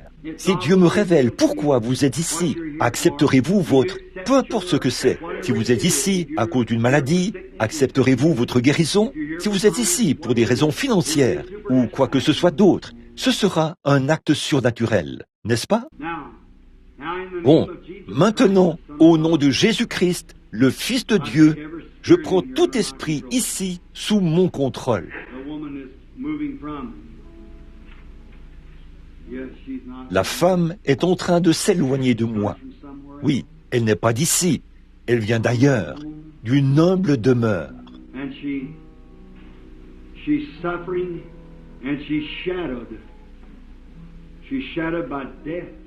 Elle souffre. Elle est recouverte d'une ombre. Elle est recouverte de l'ombre de la mort. C'est un cancer. C'est exact.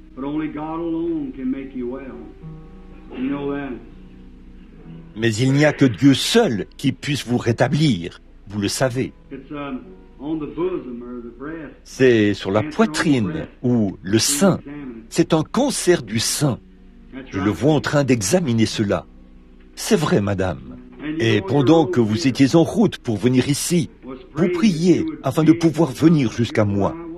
Avant de partir de chez vous, vous avez prié dans ce sens, qu'il vous soit possible de venir sur cette estrade.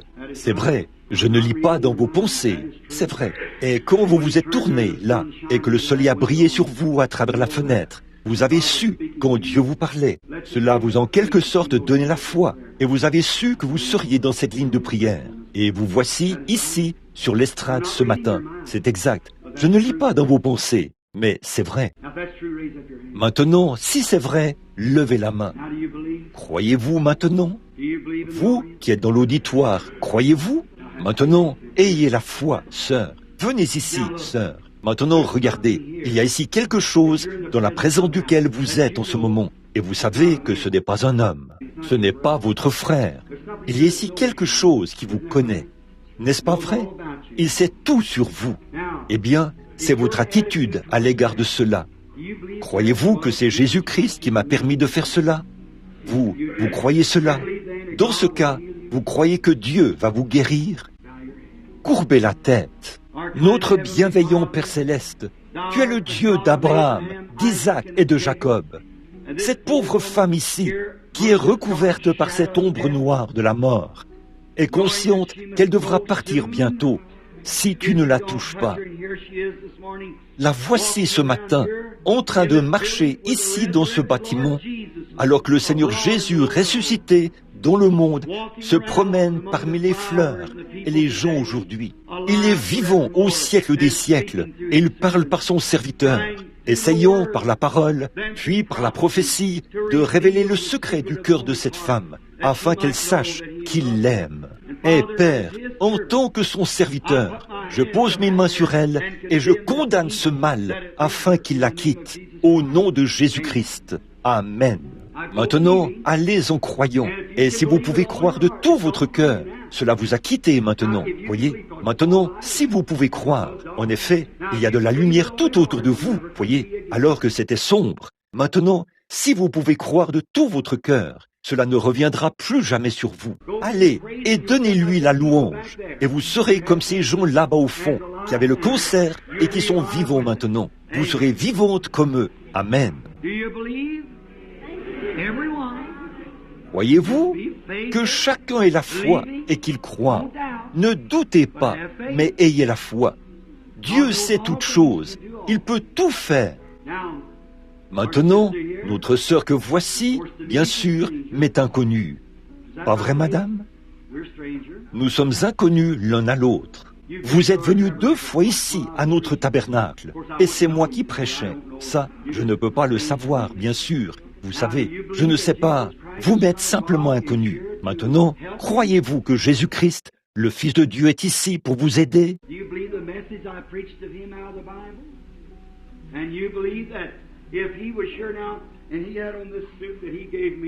Croyez-vous le message que j'ai prêché à son sujet, tiré de la Bible?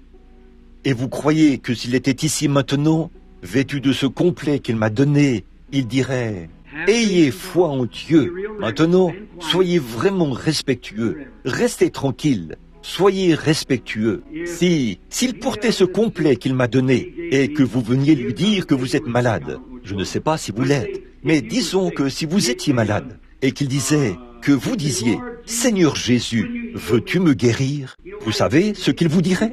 Il dirait « Mon enfant, ça, je l'ai fait quand je suis mort pour toi et que je suis ressuscité pour ta justification. » Croyez-vous cela? Il ne peut plus le faire. Il l'a déjà fait une fois. Vous voyez? Tout comme il vous a sauvé quand il est mort. Maintenant, il est ressuscité. Et vous, pour votre justification, c'est la même chose pour votre maladie. Bon, mais il est possible qu'il dise quelque chose à votre sujet, comme il l'a fait pour la femme. C'est la seule chose qu'il puisse encore faire. Vous voyez, il ne nous a jamais laissé sans témoin. Il a placé ici le témoin, le Saint-Esprit, pour continuer à être son témoin. Pas vrai? Maintenant, vous n'êtes pas d'ici. Vous venez d'un autre endroit. C'est vrai. Une région montagneuse. C'est vrai. On y trouve beaucoup de bois durs et tout. C'est peut-être le Kentucky. C'est vrai. Et vous êtes venu ici dans un but. Et je vous vois chez vous. Vous êtes très nerveuse, toute chavirée. Oui, vous devenez nerveuse. Vous n'arrivez pas à vous contenir. C'est une chose horrible. Je vous vois aller et venir en marchant, occupé à faire quelque chose. On dirait que vous passez de la cuisine à une autre pièce tout le temps. Vous allez et venez. Vous devenez très nerveuse. C'est surtout dans l'après-midi, quand vous devenez vraiment faible. C'est vrai. Vous savez que quelque chose ici vous connaît, n'est-ce pas? C'est infaillible. C'est exact. C'est vrai, n'est-ce pas? Oui. Maintenant, quelle chose qui se tient ici me ferait savoir ce que vous faites chez vous? Il y a ici quelqu'un qui est plus qu'un homme. C'est Jésus. C'est vrai. Et je vois que vous avez quelque chose à l'intérieur de votre corps. Ce sont des tumeurs à l'intérieur de votre corps. C'est exact. Et vous en avez une qui est à l'extérieur. C'est exact. Et c'est sous votre bras. C'est un nœud. C'est sous votre bras droit. C'est vrai. N'est-ce pas vrai? Vous croyez? Vous croyez qu'il est ressuscité des morts? Venez ici. Dieu bien-aimé, pour notre sœur bien-aimée, nous condamnons les maladies qui sont dans son corps et fait qu'elle retourne chez elle guérie. Nous faisons ceci au nom de Jésus-Christ. Amen.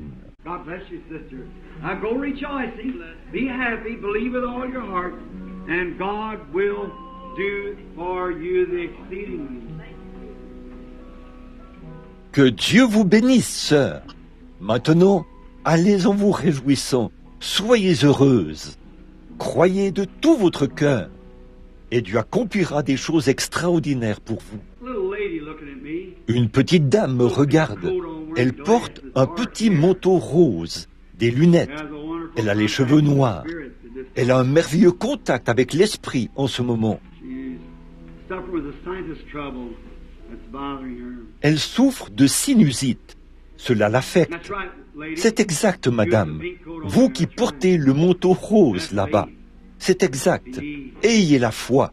Croyez. Vous voyez ce que je veux dire? Vous n'avez pas besoin d'être ici. Vous avez besoin d'être là. Ayez la foi. Bonjour, madame. Vous croyez de tout votre cœur, de toute votre âme et de toute votre pensée? Vous êtes extrêmement nerveuse, vous aussi. Oui, madame. Vous avez un problème qui est courant pour une dame de votre âge, et c'est ce qui vous rend nerveuse. Mais vous avez aussi une tumeur en vous, et cette tumeur est dans l'estomac. Vous avez aussi un petit problème dans votre côté, c'est votre foie. Et de l'autre côté, vous avez un problème rénal. C'est ce que ce médecin a dit. Donc, c'est exact. C'est ce qu'il vous a dit, n'est-ce pas? Maintenant, croyez-vous que vous allez vous rétablir? Quelque chose vous a frappé, n'est-ce pas? C'était sa puissance de guérison. Si vous pouvez croire cela. Amen. Notre Père Céleste, au nom de ton Fils bien-aimé, le Seigneur Jésus, je te prie de guérir cette femme, de la rétablir. Amen. Que Dieu vous bénisse, madame. Ne doutez pas.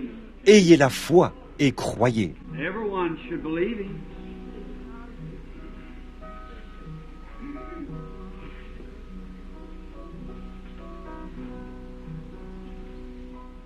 Tout le monde devrait croire en lui. C'est exact, Sir Wood. Je ne vais pas le dire, bien sûr, parce que vous savez que je le sais. Voyez? Have faith. But you have no more tumor. That's right.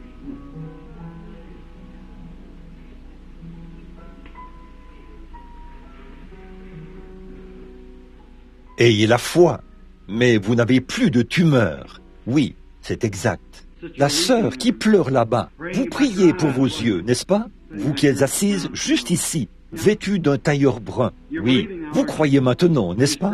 Vous étiez en train de prier Dieu. Oh Dieu, inclus-moi aussi. Pas vrai? That's right. Raise up your hand. Si c'est vrai, levez la main. Puis-je vous dire ceci? Vous croyez que Dieu peut me révéler le secret de votre cœur? You believe it? Vous le croyez? Vous désirez aussi obtenir quelque chose de Dieu, en plus de la guérison de vos yeux. Ah oui, vous voulez le baptême du Saint-Esprit. Et c'est exact, c'est exact. Levez la main. Très bien. Vous pouvez recevoir cela maintenant. Que le Seigneur Jésus vous donne le baptême du Saint-Esprit. No, I'm not. Non, je ne lis pas dans ses pensées. Non, non, non, non, ce n'est pas ça. Ne dites pas ça. Non, non. That's the Holy Ghost. She just kind of Ça, c'est le Saint-Esprit. Elle n'était pas... Elle entre simplement dans l'Esprit de Dieu. Vous avez la foi. Croyez. How do you do, lady? We're Bonjour, strangers to each madame. other. Nous sommes des inconnus l'un pour l'autre. Dieu ne garde pas de secrets. Il peut révéler des secrets. Et nous sommes des inconnus l'un pour l'autre. Nous ne nous connaissons pas. Nous ne nous sommes jamais vus de notre vie, je suppose. Mais Dieu nous connaît tous les deux. Il nous a nourris tous les deux. Et vous voici, debout ici, une femme, et moi, un homme. Et ici, vous êtes une chrétienne, une croyante. Et vous, parce que votre esprit, ce sont le bienvenu, en fait. Vous croyez. Naturellement, vous portez des lunettes. Je vois cela. N'importe qui saurait qu'il y a quelque chose qui ne va pas avec vos yeux. Sinon, vous ne porteriez pas de lunettes. Maybe you'll show me something else that's wrong. Peut-être qu'il va me montrer autre chose qui ne va pas. Je ne sais pas s'il va le faire. Je dois lui demander. Mais s'il le fait, accepterez-vous cela? Est-ce que l'auditoire l'acceptera? Oui, madame. Vous avez aussi une tumeur. Et vous devez bientôt subir une opération. Je vois le médecin dire qu'il faut que vous soyez opéré. Il examinait votre langue. La tumeur est sur votre langue. C'est exact, c'est dans votre corps. C'est vrai. Ah oui. Maintenant, croyez-vous qu'il est ici? Vous croyez qu'il peut ôter la vie de cette chose et que cela disparaîtra? Venez ici. Ô Dieu, auteur de la vie, donateur de la vie éternelle, donne tes bénédictions à cette femme, que je bénis en ton nom, car c'est au nom de Christ que je le demande. Amen. God bless you, lady. Go believing now. Having faith.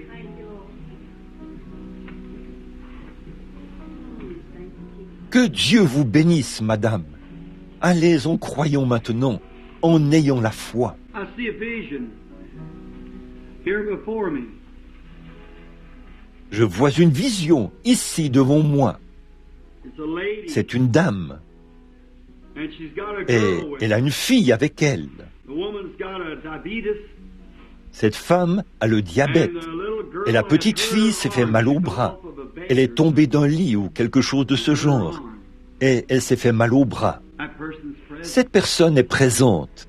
Ah oui. Amen. Vous voilà. Raise up your arm. Lève ton bras, ma chérie. It's all over now. Voilà. C'est terminé maintenant. Your faith touched it. Ah oui, ah oui. Votre foi l'a touché. Amen. Comment est-ce que je pourrais lire dans votre pensée alors que je suis en train de regarder de ce côté-ci et eux qui sont au fond? Tu vas bien maintenant. Ça ne fait pas mal maintenant, n'est-ce pas, ma chérie? Tout est parti maintenant. Va, et sois en bonne santé. Let's say praise the Lord. Disons, gloire au Seigneur. If thou canst believe. If thou can believe. Si tu peux croire, tout est possible. Now, the Lord Jesus Christ, Là, the Son of le God, Seigneur Jésus-Christ, le Fils de Dieu, qui a ressuscité les morts, He does whatever He wishes to. He's the Almighty One. il fait tout ce qu'il veut. Il est le Tout-Puissant. My, I can't get the people on a platform, they're in the audience. Now your faith is moving, right? Oh, je ne peux pas faire venir les gens sur l'estrade. Ils sont dans l'auditoire. Maintenant, votre foi fonctionne comme il faut. Sister Woods, I thought it was to you, but it's that man sitting by Sir you. Wood, je pensais que ça vous concernait, mais c'est plutôt cet homme qui est assis là, à côté de You vous. with all your heart, Vous croyez de tout votre cœur. Vous venez du Michigan pour être guéri, healed from Sturgis. de Sturgis, dans le Michigan. C'est exact. Never seen you in my life. Je ne vous ai jamais vu de ma vie, mais c'est exact. Très bien. Rentrez chez vous et soyez en bonne santé maintenant. Votre foi vous rétablit. Oh, how wonderful. Oh, comme c'est merveilleux. You Pourquoi ne pouvez-vous pas le croire? You watch Vous qui êtes du tabernacle, come and go. vous qui avez vu ces choses venir et partir pendant des années, n'aurez-vous pas la foi? That's your husband praying for you, lady. C'est votre mari qui est en train de prier pour vous, madame. Trying to C'est contact exact. God. Il essaie de contacter Dieu. You are too. Vous essayez aussi. Vous avez reçu une carte de prière pour pouvoir venir dans cette ligne ici. Si vous croyez ce que je vous dis, vous étiez en train de prier, n'est-ce pas, monsieur? You believe you won't have to. Si vous croyez, vous n'aurez pas à le faire. Vos nerfs ont lâché. Tonight. Vous n'arrivez pas à dormir la nuit. You're a terrible shape. Vous êtes dans une très mauvaise passe. You're not from here either. You come from the north coming south. Vous n'êtes pas d'ici non You plus. come from a big Vous êtes city. parti du nord There's a river pour vous diriger vers le sud. around. Vous venez d'une grande ville traversée par une rivière. C'est exact. Oh, il y a longtemps que vous êtes dans cet état, n'est-ce pas, madame? Et vous avez aussi été guéri une fois d'un cancer ou quelque chose de ce genre. C'est exact. Vous souffriez d'une sorte de maladie et Dieu vous a guéri. Maintenant, vous appelez des prédicateurs et tout pour qu'ils prient pour vous et des choses comme ça, pour que vous puissiez trouver du repos la nuit. Vous venez de Fort Wayne. C'est exact. Vous croyez de tout votre cœur que Jésus-Christ vous rétablit? Vous croyez que sa puissance va vous guérir maintenant? Vous devez vous accrocher à cela rapidement, sœur. Si vous le faites de tout votre cœur, Jésus-Christ vous rétablira. Frère Wood, pose ta main sur cette dame qui est assise là. Oh God. Ô Dieu, tu as ressuscité Jésus d'entre les morts. Le diable a lié cette pauvre femme, problème sur problème. Son pauvre mari. Ô Père, je prie qu'au nom de Jésus, si leur foi peut entrer en contact avec toi, ô Dieu, je te prie d'ôter ce mal de son corps à l'instant et qu'à cette heure même, elle soit guérie et rétablie. Ô Dieu, je réprime ce démon au nom de Jésus-Christ et donne à cette femme la foi pour croire au Fils de Dieu et qu'elle quitte ce tabernacle ce matin, les deux mains en l'air, en se réjouissant et en louant Dieu. Par Jésus-Christ, le Fils de Dieu. Amen. Que Dieu vous bénisse, sœur. Dites que c'est terminé. Appelez le bien, bien, et le mal, mal. C'est ça. Amen. Have faith in God. Ayez foi en Dieu. Si tu peux croire, a dit Jésus, il y a un esprit sombre qui est suspendu dans le coin, à ma gauche. La personne qui est assise au fond souffre d'épilepsie, là, dans un coin. Levez-vous, monsieur, vous qui avez les cheveux noirs. Croyez-vous que Jésus-Christ vous rétablit? Très bien. Alors, allez. May Christ make you well. Your faith will do it if you'll believe. Que Christ vous rétablisse. Votre foi le fera si vous croyez. Ayez foi en Dieu. Here, watch if you'll believe. Tenez, regardez bien. Si vous croyez en lui, ayez foi en Dieu. Pouvez-vous croire?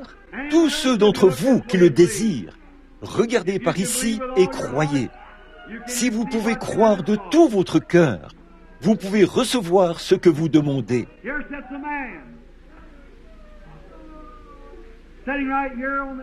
Voici un homme assis ici, dans la rangée extérieure, tout au fond.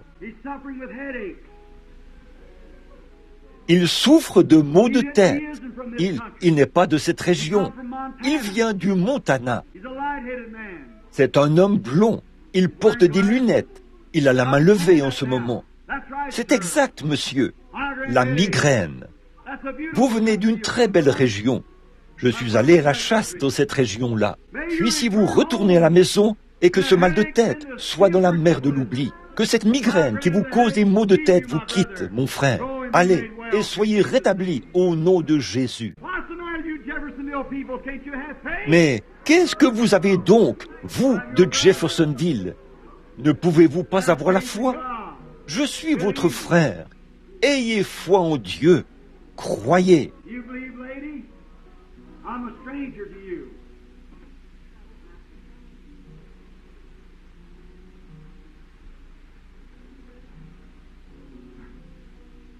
Croyez-vous, madame? Je vous suis inconnu. Vous croyez, monsieur? Vous n'êtes pas d'ici non plus. Vous venez de l'Ohio. Elle vient aussi de l'Ohio.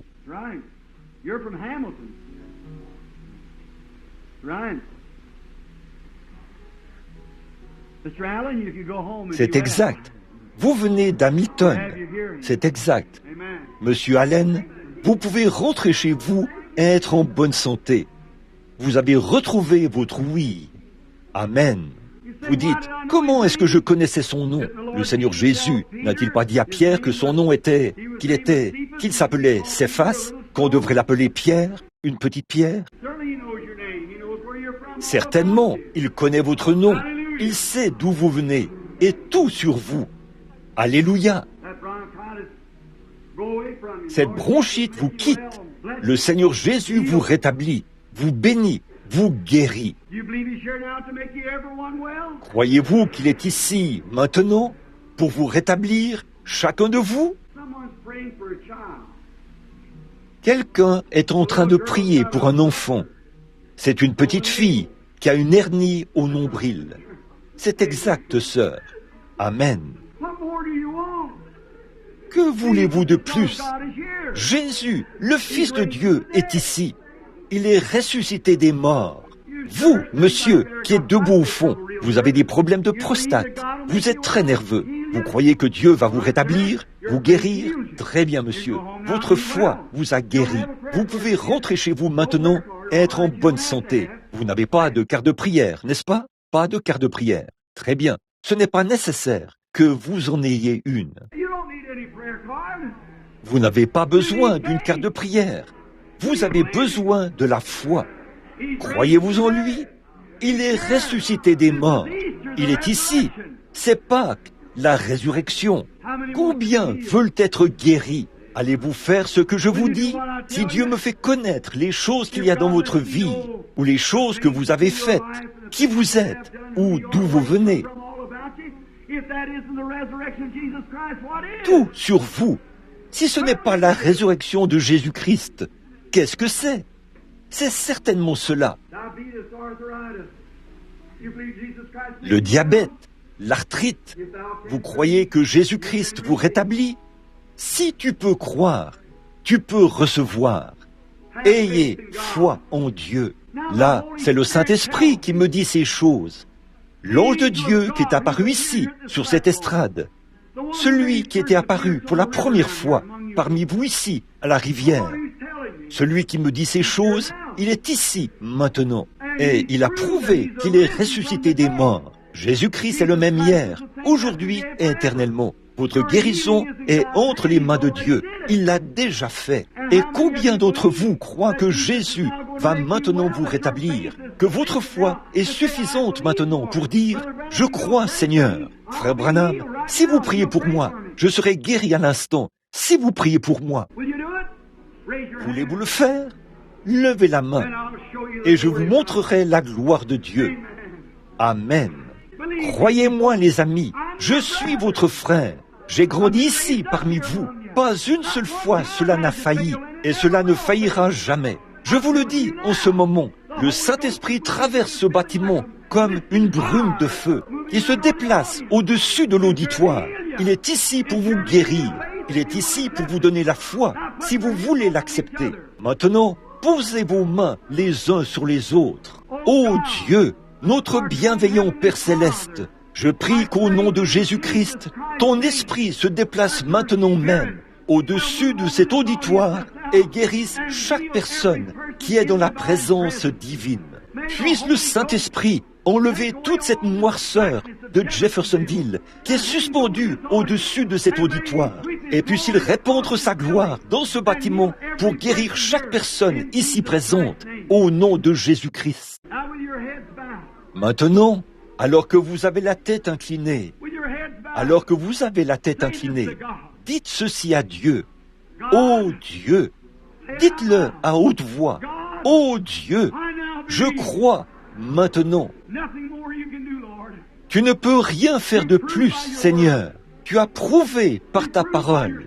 Tu as prouvé par tes signes. Tu as prouvé par ta Bible. You prove by your servant.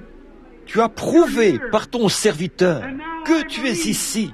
Et maintenant je crois. Maintenant j'accepte ma guérison. Je crois maintenant même que j'ai la foi et que Dieu m'a guéri. And from this hour, Et dès cette heure-ci, je vais partir de ce tabernacle en me réjouissant, en te louant pour ma guérison au nom de Jésus. now with your heads bowed, Maintenant, pendant que vous avez la tête inclinée, les yeux fermés, maintenant, pensez ceci. Ô Dieu, tu es en train d'entrer en moi maintenant. Je sens ta présence. Je sais que tu es en train d'agir dans mon âme en ce moment même. Tu es ici, Seigneur Jésus. Je suis comme Cléopas. J'ai longtemps marché avec toi. Je ne me rendais pas compte que c'était comme ça, Seigneur. Mais là, tu as fait quelque chose ici même dans le bâtiment et tu m'as prouvé que tu es le même Jésus. Tu es ressuscité des morts et je te crois. Je te crois, Seigneur. Je crois que tu es ici même avec moi en ce moment et que je suis guéri en ce moment même. Je me sens plus fort. Je vais mieux. Je vais mieux. Ma force revient en moi. Le cancer, les maladies sont en train de me quitter et je viens à Christ maintenant même. Pendant que vous avez la tête inclinée, continuez à vous réjouir, continuez à prier, alors que le pasteur continue à vous conduire dans la prière.